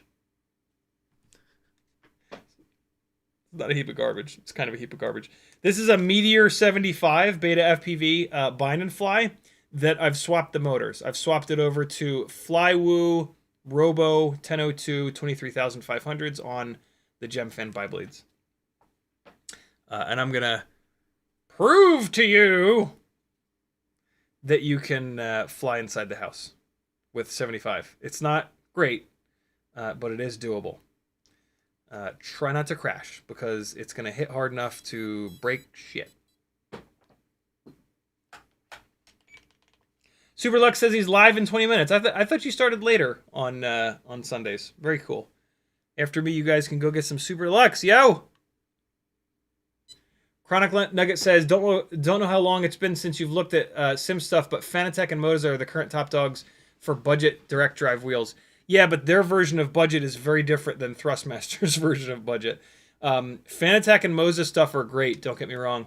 Fanatec needs to figure out their fucking how to run a company, though. Jesus. They apparently don't have anyone at their company that understands how businesses work, and it's really... I'm surprised that they didn't go under from the debacle earlier this year and last year. But yeah, I mean, they both make fantastic stuff, but they're super expensive. Not super expensive. They're very expensive. Thrustmaster used to make the T300. Oh, that's not good. We are gray screened. Thrustmaster used to make the T300, which is what I have. And it was incredible for the price. I'm tempted to say to try to find a T300 used, but the problem is, if it's been used for like hundreds, if not thousands of hours, it's going to be tired, and you're not going to want it. So yeah, buying non-direct drive steering wheels used is tough. You can get yourself into some garbage. So yeah. All right, here we go. Oh my god, the dog just trampled all over everything to try to get at the whoop. And now he doesn't care. What's this on the ground? Oh my god, the dog kicked the why can't I remember what this is called? The dog kicked it. It was all the way over here. And this bad dog, this bad bushy dog, kicked it. This is... Oh boy. This is a Meteor 75 with a motor swap. Ah! Let's get it upstairs and stretch its legs. Oh, it's dark up here. Oh shit! Oh boy. Crash recovery. Hooking a brother up. Woo! With enough... Oh, that was a vicious hit. With a bunch of PID gain and a nice lightweight set of propellers, this thing is flyable. Boy, is it heavy, though. The Beta FPV Meteor 75 canopy camera VTX setup is just a tanky son of a bitch. Oh boy! We are dangerously close to the dog's bowl. This just hit that table so hard. The noise that came down through the floor, this is like right above my head, was just absolutely absurd. Oh man, yeah, and now that the battery's sagging down a little bit, it's lost its... It had like just enough power a minute ago. Now that the battery is sagging, it kind of doesn't. Woo! Oh boy.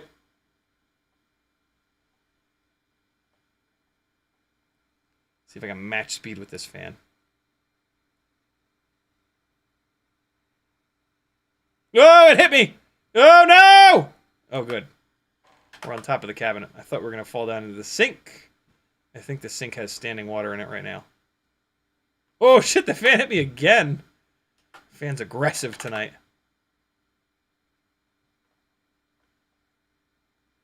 Yeah. Oh. No. Falling down the stairs. Uh-oh. Uh-oh. Might have lost a prop. Or killed a motor. Let's go see. Teddy, what's wrong? What's wrong with it? Is it missing a propeller, buddy? Why don't you tell me? Tell me the problem, Teddy. I need your help. Oh, boy. It's not missing a propeller. Buddy, get out of the way. Yeah. The battery lead got jammed between the propeller and the prop guard. Yeah. That's not good. Let's switch this battery out. We ran this down pretty good. It's sitting at 3.79 volts, so that's kind of perfect. Okay. All right, one more. By the way, these are brand new Beta FPV Lava 450 mAh 1S folded cell batteries. And they run really good. I ran one of these outside on this rig the other day, and it was jamming. Oh, speaking of this rig here, I have figured out a really good use for this rig. The Beta FPV canopy has a bunch of up tilt, and it's not adjustable. This is an outdoor, like, cruise fast rig. I flew two of these batteries, I think, outside, and I didn't change elevation a lot. I just, like, put the nose down and just hauled ass around the neighborhood, just up and down the street in between the bushes and shit, and I had a blast. So if you've got, like, a heavy 75 like this, and these 1002 motors did really well. They stayed super cool. They were super predictable. I was, like, really pushing hard on them, like 60% throttle, just 70% throttle, 60, just like the whole battery.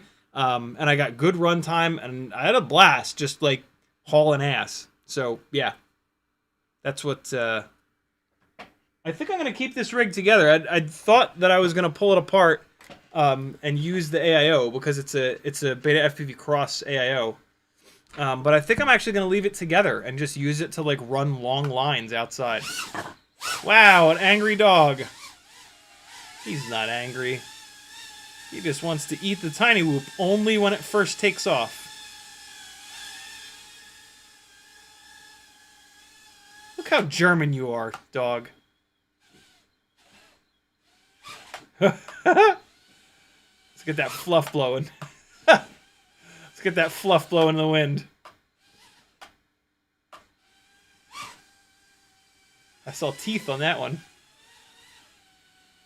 Blowing them around, look at that.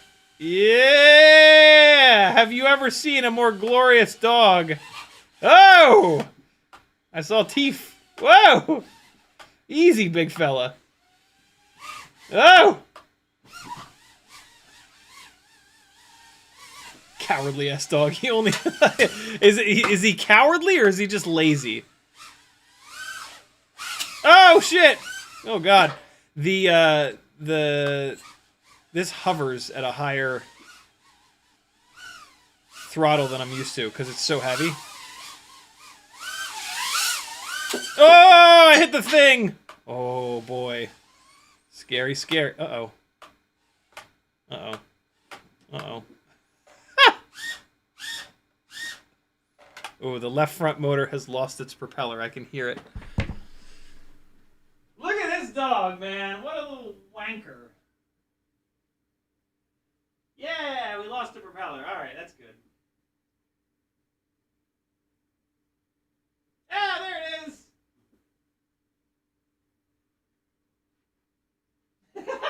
That was me pushing it into his face. Like, you want it? Here it is. Take it.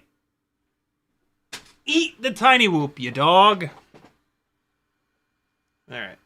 Putting the propeller back on. We'll fly the rest of this battery. Okay. Okay.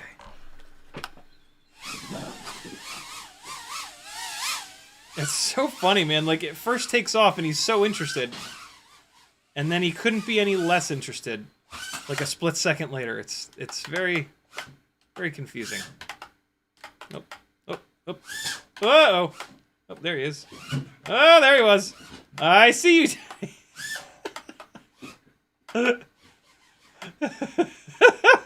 Teddy, back off! Teddy, back off! Back off! I feel cornered. He's got me cornered. Ah!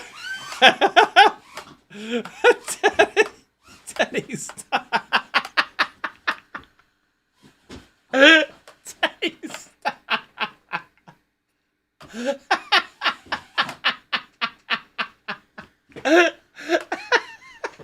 Teddy, stop. Ah, he got drool on the lens. Teddy.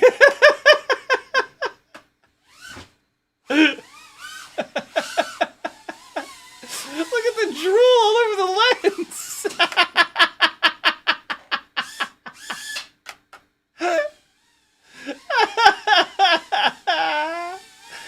Oh my god. Stop, dude.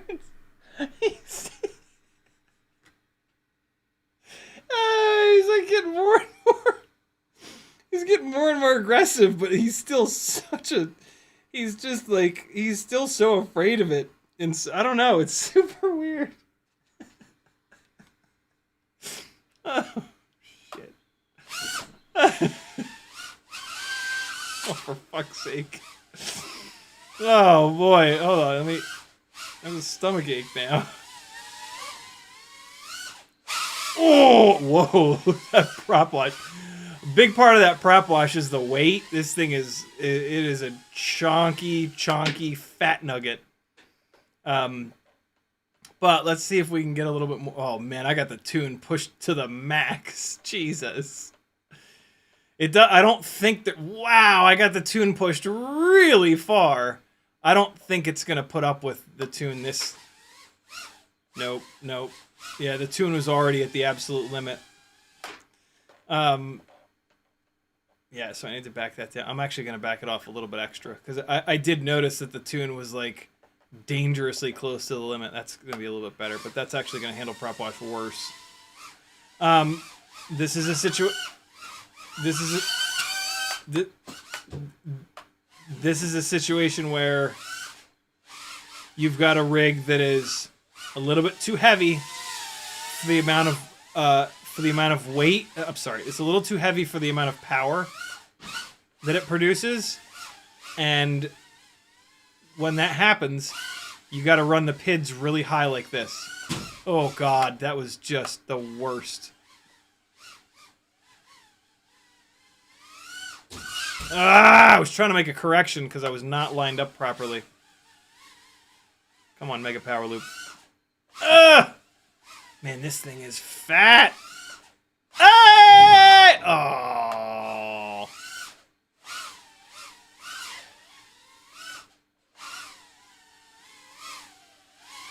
We will get it. Where's the OSD? There it is. Ah! Ah!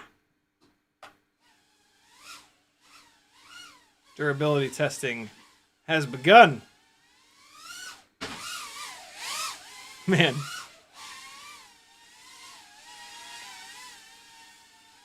try one more time, I think. Ah! Man, I am hammering the throttle as early as I can, and it's not keeping itself off the ground. Oy.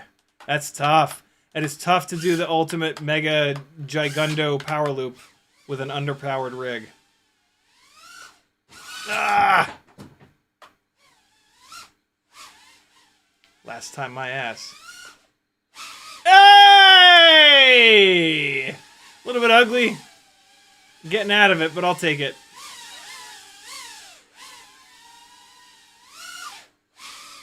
Whew, boy, look at that prop wash. Yeah, I mean, sometimes even with all the PIDs in the world... Oh, that was a dumb place to land. There are screws everywhere. And I don't know what they're for.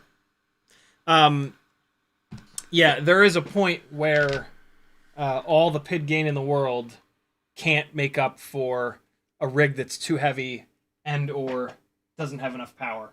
And that's kind of what you're getting to see with this. Like, there is no real way. Like, the PIDs are already absolutely sky high. The way forward with this rig is to put motors on it that are a higher KV or lighter motors or a lighter canopy camera VTX kind of setup. But yeah, I mean, not bad. You know, it's got enough for me to do all kinds of fun stuff. The runtime is pretty good. But I'm telling you, man, this setup outside, just jamming around, is really, really fun. You don't notice the power to weight ratio being kind of shit because you're not trying to throw it up over stuff, right? You're just cruising it like forward, backward, left, and right. And then I think why it works so well is that you have shitloads of throttle resolution because it doesn't have enough power, right? So it's like we're kind of choosing the flight style based around what the rig is kind of willing to do. What the rig does well, I guess. So yeah, there's my recommended use for a Meteor 75. Fly fast outside.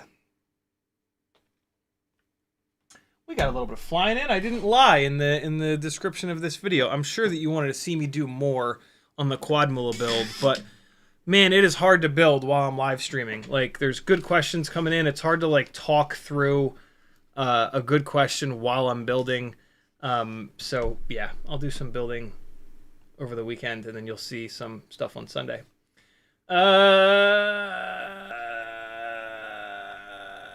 Chronic Nugget says, I currently have a secondhand T300 RS, and I really think saving money for a little longer and spending the extra 100 or two for a direct drive setup is worth it. Fanatec kit is only 400. Really? Jesus, that's really cheap. Back when I was buying stuff, the cheapest direct drive setup was 600, which was double. Might have been 500. But it was like damn near double what the T300 was. Direct drive setup for $400 is really good. The only worry about direct drive setup is that it's going to be too much for the playseat challenge. But you can always just turn the force feedback down. So Walter says, who put it there? It should be more empty. Chronic Nugget says T300 pedals also suck ass. I'm actually okay with them. I had to do the rubber ball mod to even use them. Yeah, I've been pretty okay with them. Walter says, I was thinking the same. How German can a dog be? Striker says, realistically, I keep doing what I'm doing with rental karting. Get my own soon, then hopefully good enough someone or several people will be willing to help me out with the cost. Yeah, it's one of the only ways to get into proper motorsport is to get sponsors. Cole Power says, Teddy, how will you grow up to be big and strong if you don't eat your tiny moves? Dave S says, it's over 25 grams. I'm assuming that you're talking about what I was just flying. I actually don't remember what it weighs. I can almost guarantee you that it's over 25 grams, though. It's probably closer to 30, to be honest. It is 27 and a half, right in the middle. Yeah, 27 and a half grams dry is what we were just flying. On 1102, they say they're 23,500, but they only make the power of 1002 22,000. So that's basically what it is. Striker says, funny enough, I was conceived during the F1 Malaysian GP 2008. I mean, do you honestly know when you were conceived, or do you mean that you were born? If your parents told you when you were conceived, I don't know. My parents wouldn't tell me that. I don't think. I would think that's kind of a weird thing to tell your kid, isn't it? Maybe not. I don't know. What do I know? Go get you some Super Lux, friends. It's 9:01. I was gonna stop streaming at 9:00 because I thought I was gonna have to take Azalea to her sleepover, but apparently now I don't have to do that. So we can stream a little bit longer. Go get you some. Some Super Deluxe, though, my friends. I'm going to do a little bit of Quadmula stuff. Right now, I'm going to weigh this little battery pad to make sure it's not too heavy. 1.32 grams. That's light enough. Grip is pretty light stuff. This is like a more rubbery stuff. With the rubbery battery pads, I get a little bit worried that they're going to be too heavy. What's the top and what's the bottom? This is obviously the top because it's got the conical holes, the conical, I don't know. It's set up for conical screws. There you go. So let's stick this guy on here. And oops, hold on. I'm assuming that I can put it on the front here. You can kind of slide this back a little bit, but I don't want to do that. I want the battery in the middle. There's going to be a bunch of weight in the ass of this thing with the Walksnail VTX. So I put the rubber battery pad here. You could also put it one back, but I don't want the battery back that far. I want the battery towards the middle. I actually want the battery a little bit towards the front because the ass end of this thing back here. So this is the middle. Yeah, let's take a look on here. So this is going to sit towards the back. So the 20 by 20 holes. Yeah. So in between these guys, in between. So dead center right here. This is the dead center of the quad, right? Camera is going to be up here. So the camera does weigh a little bit, but, and so the camera is offset to the front. But then you've got the Walksnail VTX and your receiver and a bunch of carbon back here. So this thing is going to be ass heavy without the battery. And when a rig is ass heavy without the battery, you want to shift the battery forward as much as possible to try to shift the CG back forward. You want your CG to be balanced front to rear. And so for this battery pad, I'm going to put it in the middle location here. I'm not going to put it all the way forward because I got that little GoPro mount thing. But yeah, I would not want to put this battery pad in the back because that would make the situation worse, right? Can you guys stand it? Can you stand the squeaky toy? If not, it's okay. If you can't stand it, please type it in the chat and I'll kick him out of here. It's totally fine. Don't feel bad. He calmed down. He knew I was talking to him. He looked up at me like, no, I don't want to throw it. Look at this dog's face. Hold on. This dog's fucking face. Teddy. Look at him. Look at this small animal. Look at this little gremlin motherfucker just getting it in on these toys. Teddy.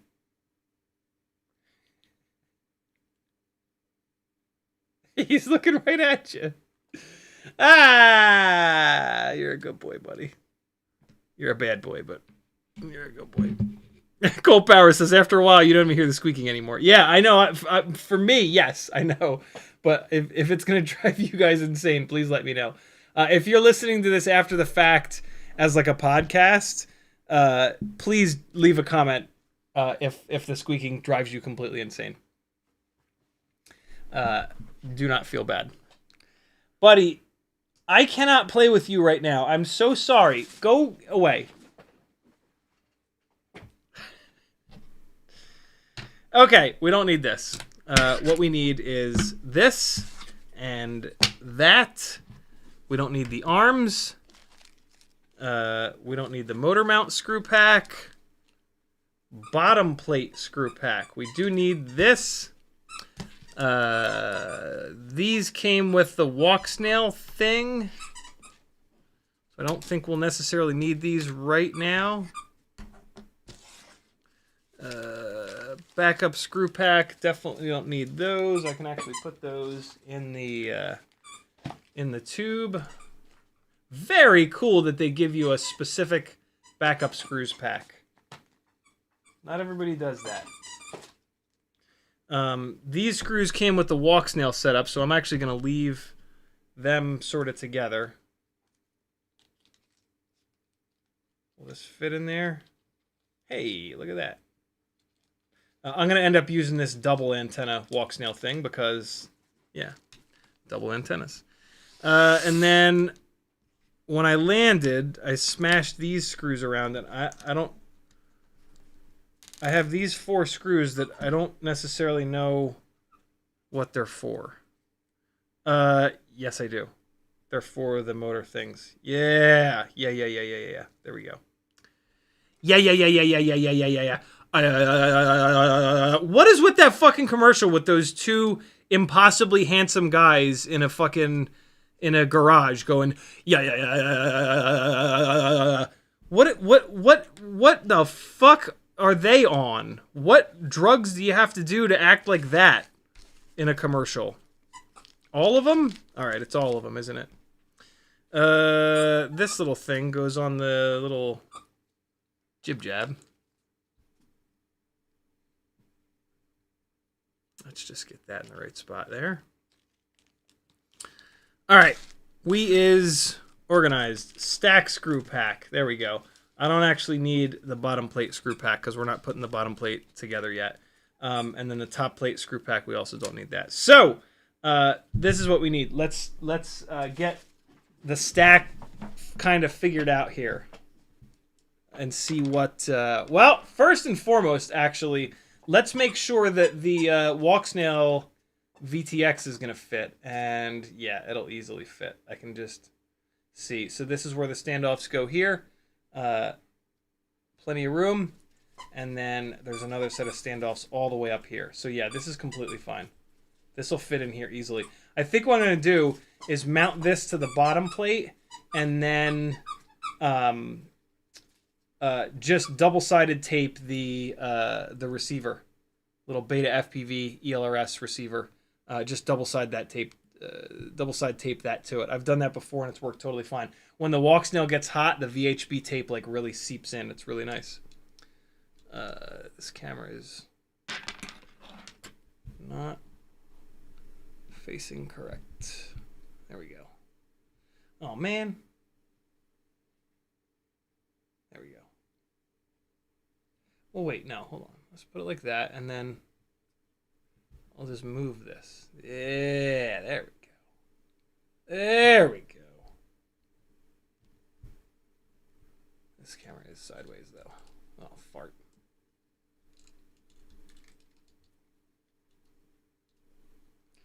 What is happening here? Why is this so off? Oh, boy. There it is. There it is! What's up, Walter? You just tagged me. You didn't say anything. You just tagged me. Last time I heard wah, wah, wah, wah in the garage. Oh, God. Walter says, for you, I hope H not farts. Cole Powers. Oh, we got that. All right, cool. So this is a Speedix IS30, I believe, ESC that I've had kicking around for a long time. So we're going to use it. So here is our bottom rear plate, and it's got a bunch of why can't I think of what these are called? Press nuts pre-installed in it. These 4 press nuts here are the 20x20s that we're going to be using for the stack. And so the way that they have this set up, you don't have to put a nut up above the base plate. You can just send the screws right through these press nuts, and the press nuts will hold the screws to be nice and vertical. Oh, this is cool. They give you a bunch of these little things, which are rubber spacers. You just got to knock the center out. Look at this. Ready? Little rubber 1mm looking spacers. That's pretty slick. I've not seen that before. Usually they give you plastic spacers, which are totally fine. But yeah, this is slick. And they give you a bunch of them, which is really nice because every stack is going to be able to have different like height constraints, and you're going to be able to slam the boards less or more together depending on how you build it, depending on how the boards are set up. So this is pretty cool. And then I think I know why they give you this, but we'll talk about it more in a little bit. So here's the stack screws that they give you. These are M2 by, I'm going to guess, 20. They're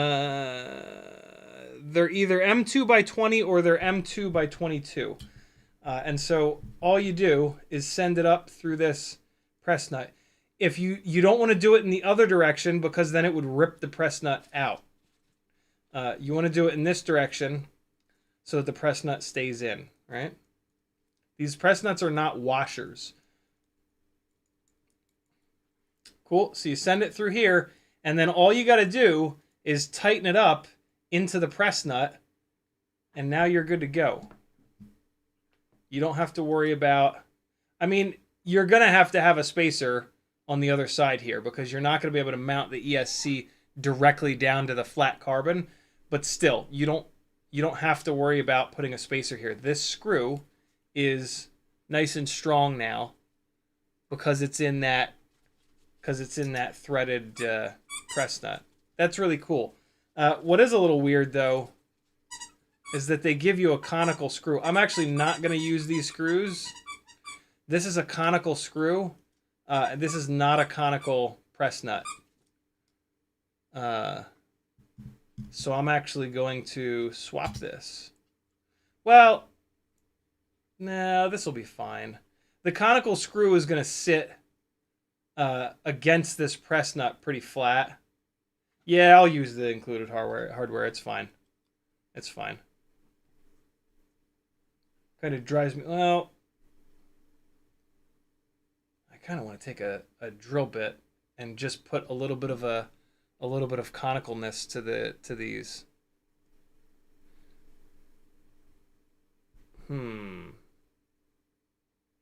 Let me... Hang on. Give me 1 second.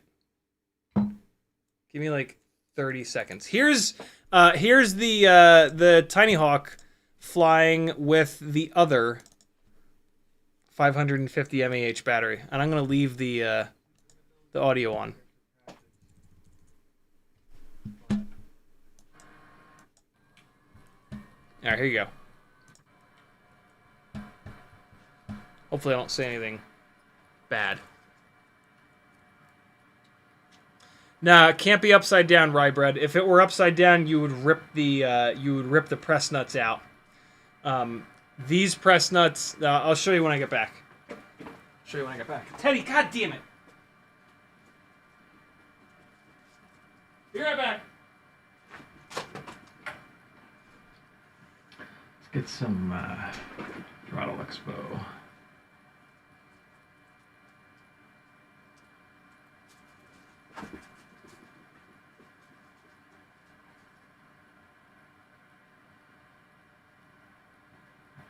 Midpoint looks like 38.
Wow, look at past me not saying a goddamn thing. I haven't totally I don't have it totally through my head that the goggles are recording audio.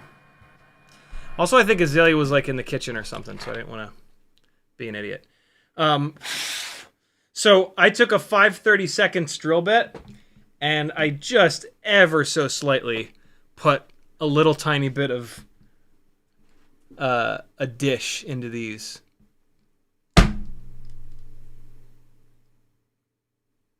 It doesn't do anything when I do that, but it makes me feel better. See that? I just put a little tiny bit of a dish in there, and so now the conical screw will probably sit nice and flush. I don't want the head of the conical screw to hit the ground and get all ground off. That's one of the problems with M2 hardware. So let's see how good of a job I did. I didn't do a great job, but I did a little something.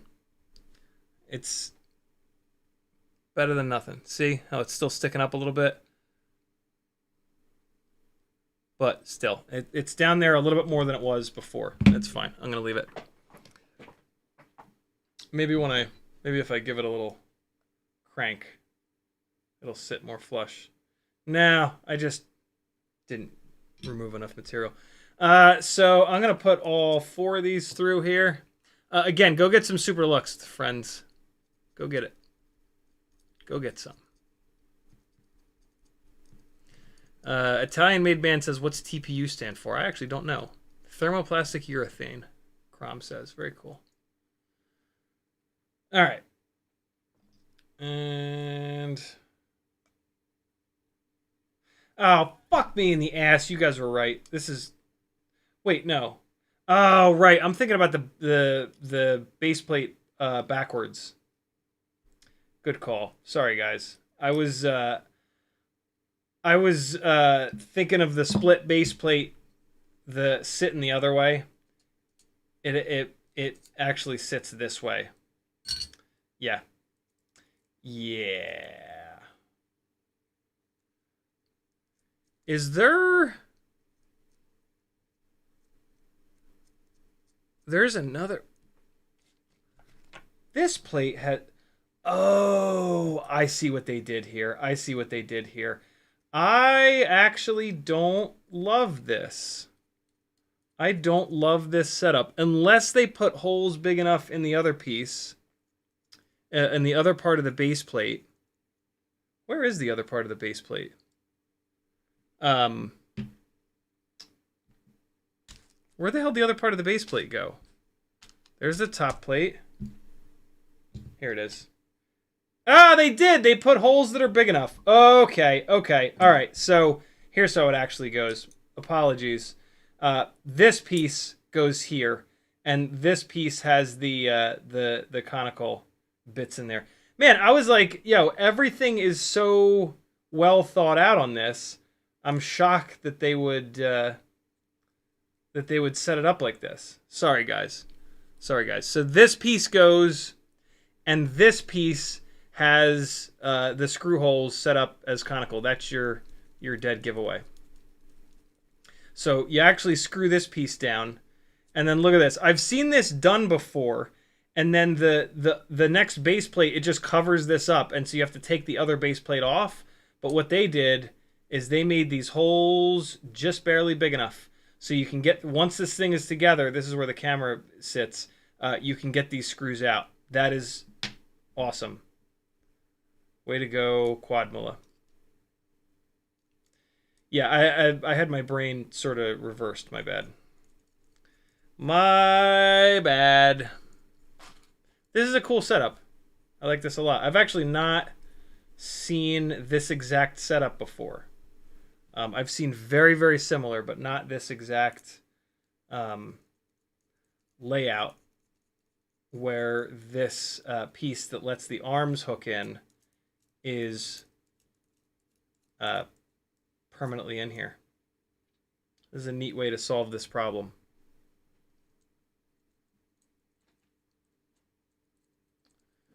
All right.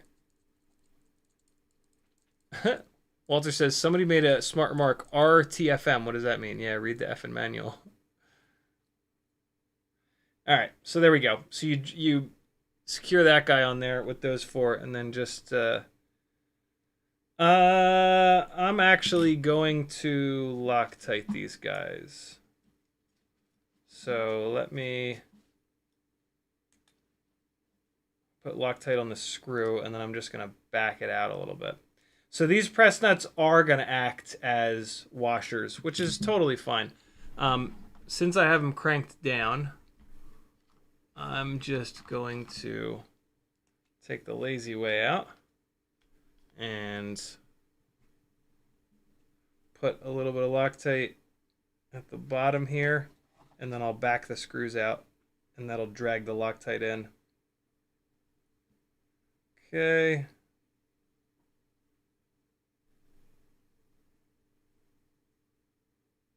There we go. I'm not like loading these up with Loctite, but putting a little bit on there.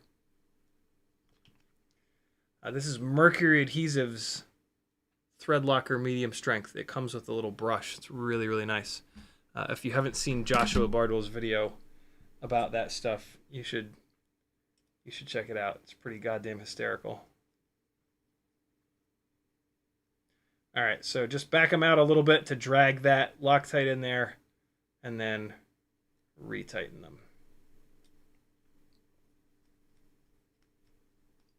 Oops. All right.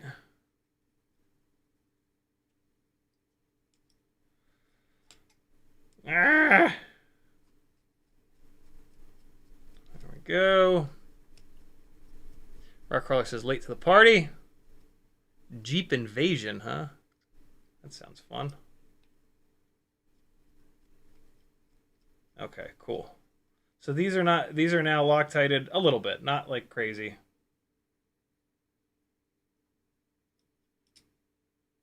But just enough.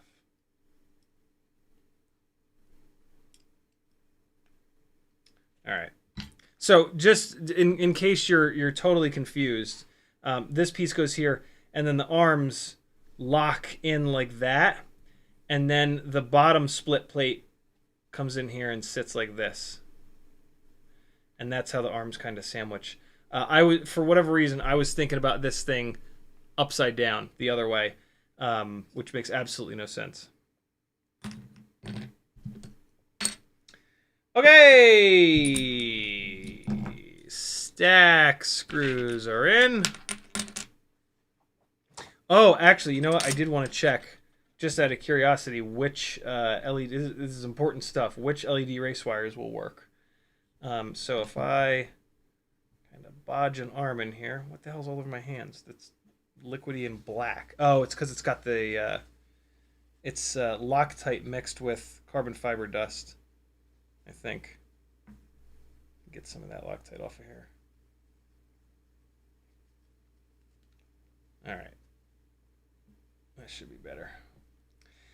So when the arm is in here, what length arm LED can I run? So these are the long arm LEDs. Yeah, no, that ain't gonna work. So like the closest I can make it there is like that, and then the shortest I could put, nope.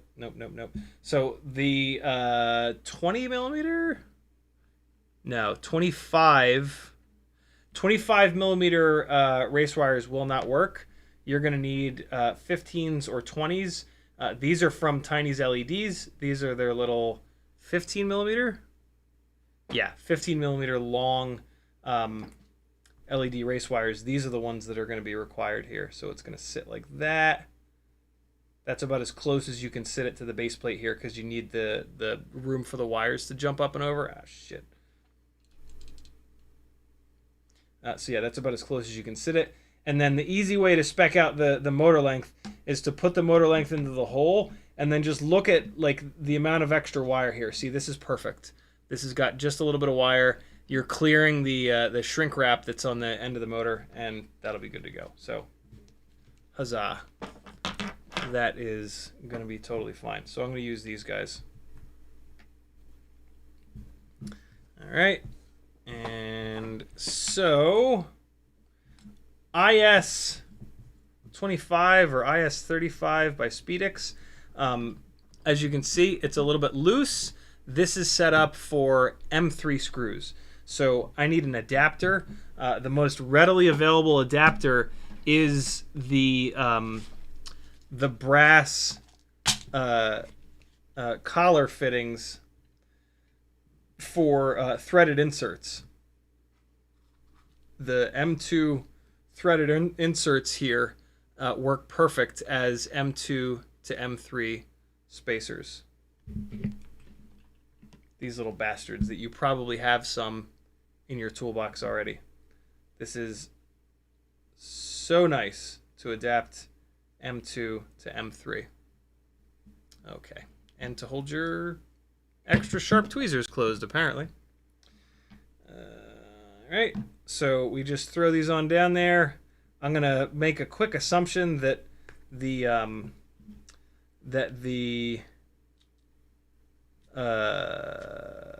press nuts on the bottom there are tall enough to keep this ESC off the base plate, but I am going to check that in a second. Let me just get a couple more of these little threaded inserts here.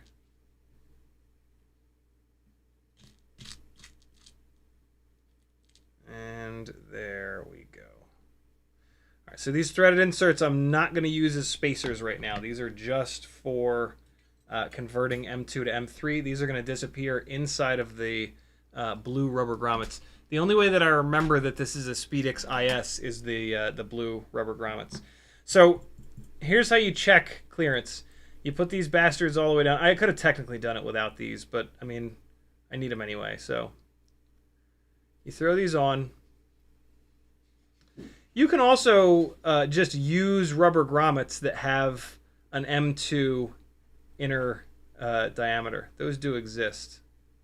They're basically tiny whoop grommets. Sometimes, though, the ESCs have M4 holes in them, and that would be too big. All right, so this guy is stripped because it keeps cross-threading. That was weird. Nope. No, it's like internally stripped. Oh no, it's got Loctite in it. That's what it is. On really tight builds, sometimes I'll use these little collars as nuts up on top, and then they get all clogged up with Loctite. I'm actually gonna throw that one away. Man, this one looks like it has Loctite in it too. Shit, it does. Throw him away too.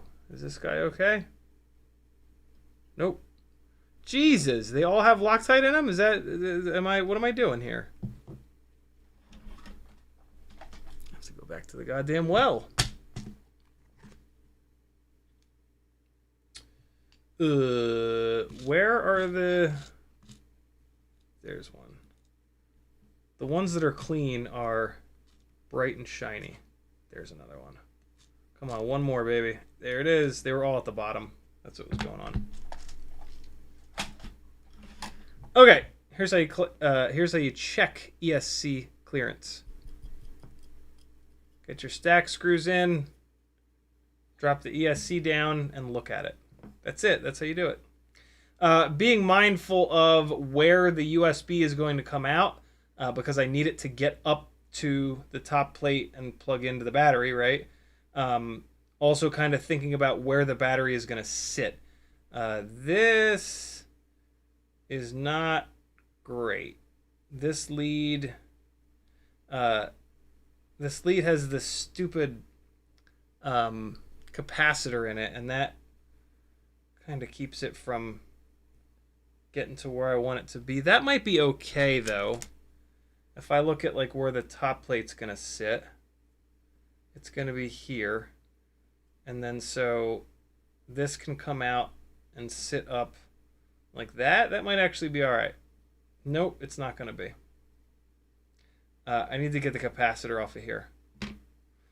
I'm just going to do that. Like, I'm going to not switch the entire thing And I'm just going to get this, cut this capacitor off of here and replace this piece of shrink wrap. Because I think this wire is the perfect length once the capacitor is out of there. So let's do that real quick. Sorry, I keep forgetting to... when I work on stuff alone, I work on stuff completely different than when I'm on the stream. I do a lot of the work like in here with my arms like into my elbows in my chest. On the stream, I have to push everything forward and hold everything really far forward.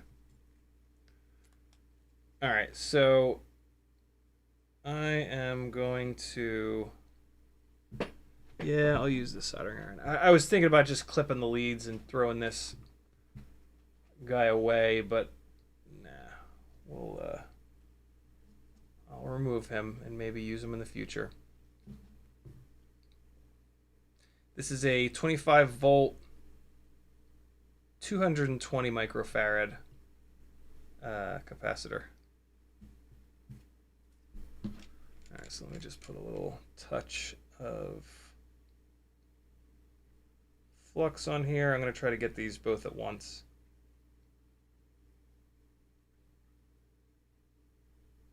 Oh man, this flux syringe is getting clogged again. I had this problem a while ago when it was fine for a while, but now it's a pain in the ass again. All right, soldering iron has come up to 710 degrees.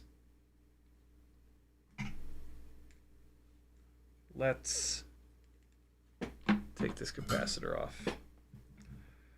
And I'm just going to try to like kind of jankily, yankily it off. So let's see. Let's see if I can totally jank this shit up without melting the XT30.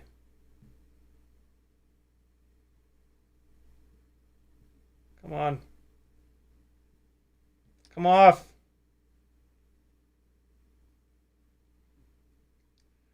Come over there. Yeah, balls. The ground wire came off. Well, I'll say this. They did this right. They got the legs into the little cups of the XT30. Oh, balls. That is exactly what I didn't want to happen. All right. Well, I got to do it right now. Thought I was saving time, but instead I made this harder for myself.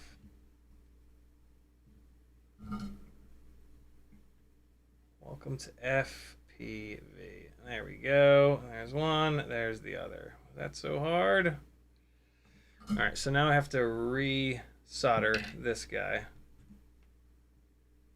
And shit, man, I should have just left it and desoldered the thing from the thing and then used a different thing.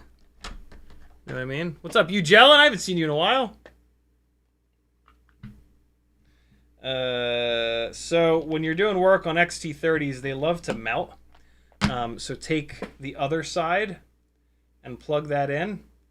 And that, oh boy, they already did melt, didn't they? They already did melt a little bit because this doesn't want to plug in. But if I can get this plugged in, and then when I heat them, there it goes. All right, so we got this plugged in. So this will now hold those pins straight. So now we can reattach this here. Try to use this guy again. Double it up to get a little bit more grip on it.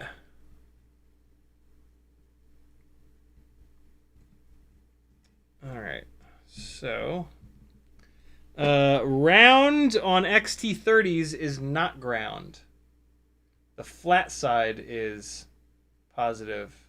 No, okay, the round is ground. Round is ground. Good. I was going to say, I didn't know that, and that's super annoying, but no. Do the short wire first, which is the red. In this case, And with these XT30s, man, use flux because you want to get in and out. The more time you get this thing hot, the better chance you're going to start melting the plastic, and that is a bad day when that happens. So here we go. Get the XT30 hot, and then just slide the wire on in. Try to get the silicone butted right up against there. And you're good. And I forgot to put an individual piece of shrink wrap on here, which is kind of annoying. But not the end of the world because I'm going to run one big piece of shrink wrap around the whole thing. So I will do the ground. And in this scenario, the ground does not take any extra time or effort because it's not hooked up to an ESC with a ground plane on it. There's no difference between the positive and negative here. And then, yeah, just check that they're going straight in through here and you're good to go. And so now we're going to put another piece of shrink wrap on here to keep this all nice and protected. Is that long enough? That's not quite long enough. All right. Ugelin says, would 1504.5 3950 on 4S be enough for an analog build on that frame? They would be kind of perfect. I'm running 1505, but they're only 3800 kV. So I get a little bit more motor, but a little bit less kV. Yeah, you're going to want a pitchy propeller, but it'll absolutely work, and it should be pretty good, actually. You'll get to see it here. All right, this is the perfect piece.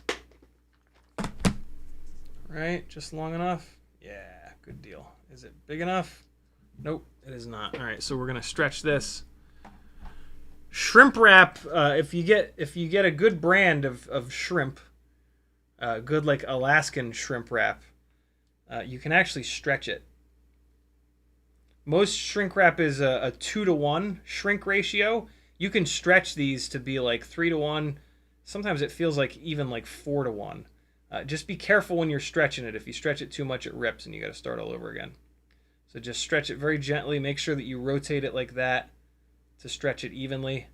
And then what's cool is it'll shrink up more. You know what I'm saying?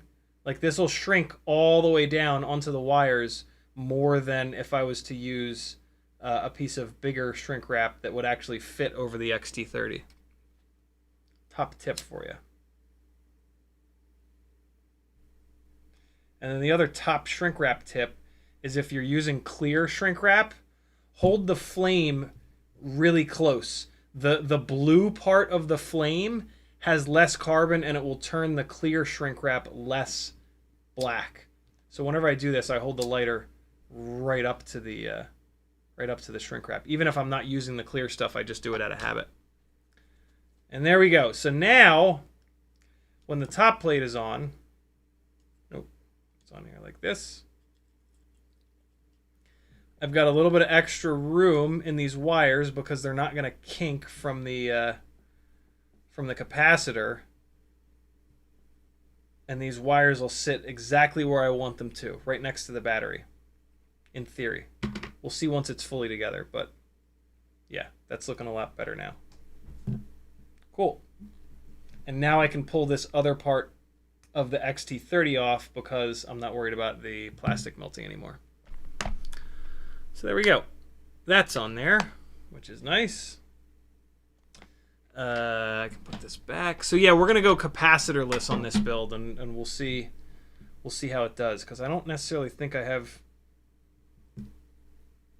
enough extra room, although I might just be able to drop this capacitor right down on there. Maybe I'll reuse this capacitor, but just on the battery leads. No, that's going to be too close. No, yeah, see, the Walksnail is going to be on there. I can probably bend it upwards, though. Let's tack it on, and then if I have to remove it, I can. But I love the idea of having at least a little bit of a capacitor in case there's extra video noise. And so this is going to be a little bit harder because both of these leads are on here. I would really prefer to do this before the battery lead has been soldered down, but let me just see. Maybe I can sneak it on in there. I need to put a little angle in the wire here. Okay. Same thing on this one. These little legs on the capacitors, man, be super gentle with them. They are so fragile. All right. Yep, that's what I wanted. All right, so in theory, I can drop this guy right on in there and then bend it kind of upwards. I am going to remove the ground lead just because I don't think I'm going to be able to get the tip of the soldering iron in here. Man, I really don't want to have to do that though. Hold on, let me see.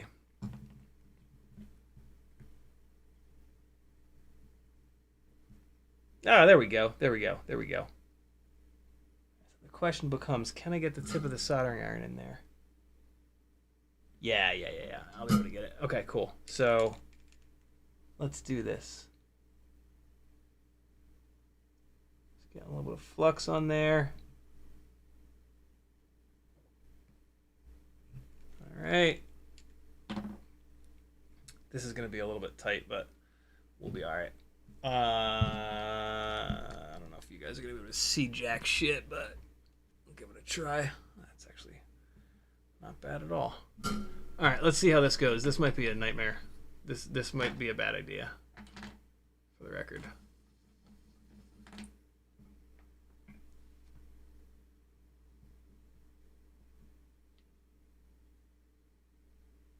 Okay.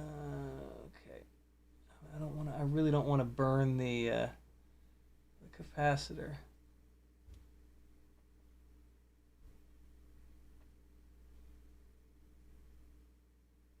Oh, that actually looks half decent. That might work. Let's try this one.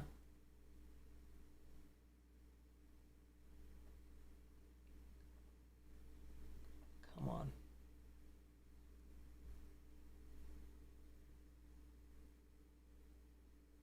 Yeah, we got it. I do want to get it flattened out a little bit, though. There, yes. All right, so the ground is actually looking really good. The positive one, though, is definitely not quite as good. So let me try to move this ground wire out of the way a little bit, and then I think I can, yeah, I can get at this positive one on the other side here. Let me just push it down a little bit. Push it down a little bit there.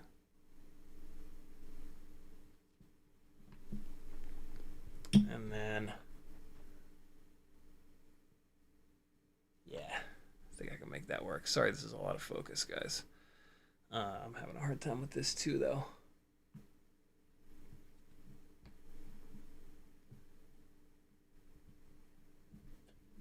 Let me put this flat down on the table.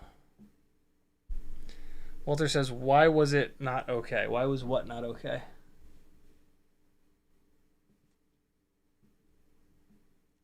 All right. Okay, let me try this one more time.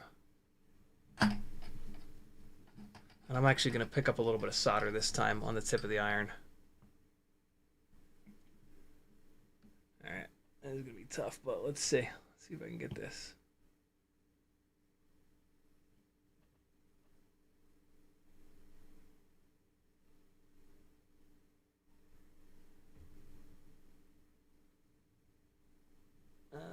Come on, man. I want the joint to liquefy a little bit, but not like all the way. There we go. All right. So the joint is liquid and the capacitor is on.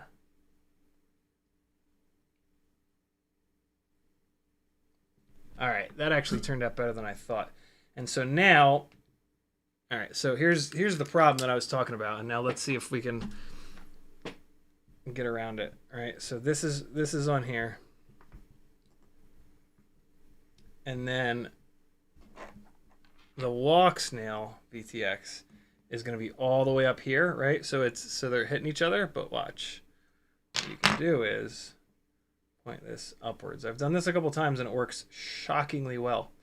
So just get it soldered down and then point it upwards like that, and just make sure you're not adding a lot of angle. Like you wouldn't want to bend it like 90 degrees, but yeah, like that kind of works. And then the Walksnail will sneak right under there, and we've got enough room. Cool. Might not work. It might get in the way of something else. All right, so I should have checked the clearance. So we've got the flight controller plug down on the bottom there, and it's hitting the bottom plate. And then if you look here, there's a gap between that press nut. So we need to get a little spacer going in here. The back is fine, but that doesn't matter. We need to clear the front. The other option would be to mount this thing the other way. But if you see, this ESC does not have motor plugs on this side. So mounting this ESC with this side up, you've got your motor plugs facing down against the carbon, and then you've even got these two press nuts here, and so those battery pads are going to be really close to these. That's no good. Carbon fiber is conductive, so I will put the battery leads up. I really hate having those battery leads facing down. Plus, then if you ever need to do something with those battery leads, you have to take the ESC off, which is a nightmare. So always, always, always have your battery pads facing upwards. I really like when ESCs have battery pads on the top and the bottom. That really helps for being able to set the stack up. Let's use these cool little rubber bastards that they give. So see, now I'm going to have to pull these guys somewhat up and off to get these little spacers on. These might be just enough. Oh, I can push them right over those. That's kind of cool. All right. So we've got 4 little rubber spacers. Let's tighten these guys down a little bit again. These don't need to be tight because they sit inside of the rubber grommets. So this is fine.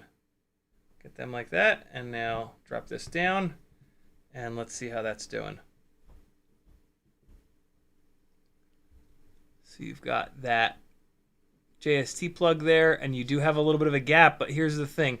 If I push down on this ESC, I can eat that gap up. So that's a little bit sketchy, because like in a crash, that could smack that JST up against the board, but I'm having to push down on that pretty hard to do that. The other option would be to just not use a rubber spacer, use like a plastic or a metal spacer, which is actually what I think I might do. I really like these little rubber things as spacers, so I'm going to hang on to them.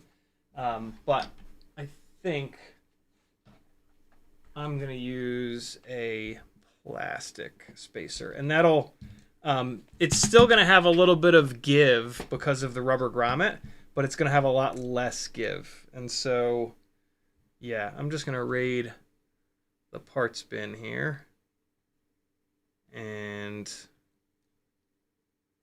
yeah, I've got 4 little plastic spacers. Well, no, wait, I got a whole bunch of black plastic ones.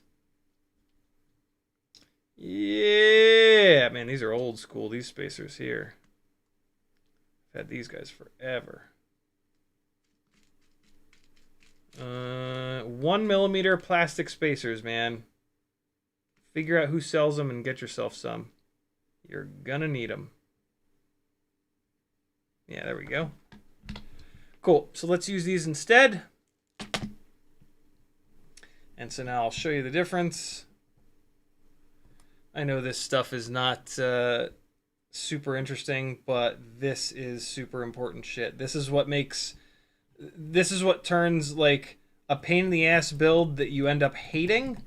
This is what prevents pain in the ass builds that you end up hating, basically, is what's happening here.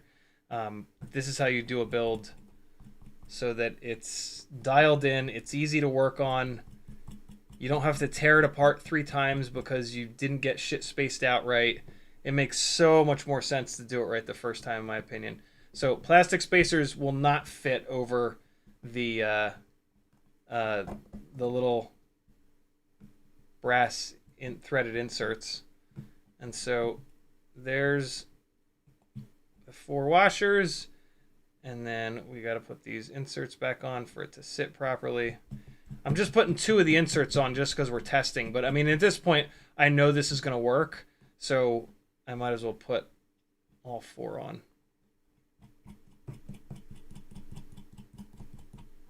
All right, 2, 3, and then 4. Ugelin says, doesn't that frame come with a nifty print to hold the capacitor between the standoffs? Oh, that's what that is. Ah. Oh, well. I thought that was for an XT30, but that makes absolutely no sense. Yeah, this is way lighter. Maybe I'll use this in the future. Damn it, I didn't even realize that. I didn't look at it very hard. That is a cool little thing, but we'll save a little bit of weight. This would sit right in between these standoffs, and then the capacitor would sit sideways there. If I do another one of these builds, maybe I'll use this guy, but for right now, I'm just going to put it in with the spare parts. Oh, well. Sometimes it's really hard on these micro builds to find a spot for the capacitor, too. That's really cool that they include something to help you out with that. I'm super impressed by Quadmula, man. They're like labeling the bags, even just like the small stuff. It really does make a difference. There we go. And so now, I don't know why I did that. I need this camera back immediately. So now, same 1mm spacers, but now they're plastic. And so at this point, we've got that same gap. Come on, you asshole. There's no contrast in the background for you. There we go. So now we've still got that same gap, but when I push down, hold on. When I push down, it doesn't bottom out, and it doesn't smack against the base plate, and that's what we want. So this is now perfectly spaced out. We've got a nice amount of space in the side. Front, we can pass cables through left and right if we want to do that. And then the rear, whoa, those capacitors are awful close. Those capacitors are close. Oh my God. Hold on. There you go. Those capacitors are close, but that's fine. There's nothing that will get them to hit, right? Because they clear it front to rear. Yeah, it's a little scary, but there's just enough room. That should be fine. Let me take a look with the 5X loop, though, just to be absolutely sure. Oh, yeah, they're good. They're offset just enough.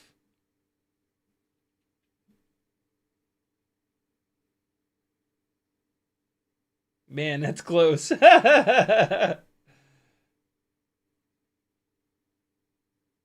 Man, it has like exactly 1mm of clearance. That's hysterical. I'll be damned. Cool. All right, so that's good. Next up is going to obviously be the flight controller, getting that spaced out to stack on top there. Let's see. Got to also think about like what orientation you're going to put it in. So the plug header is on this side here. So what if I do it like that? Oh my God, yeah, that's good.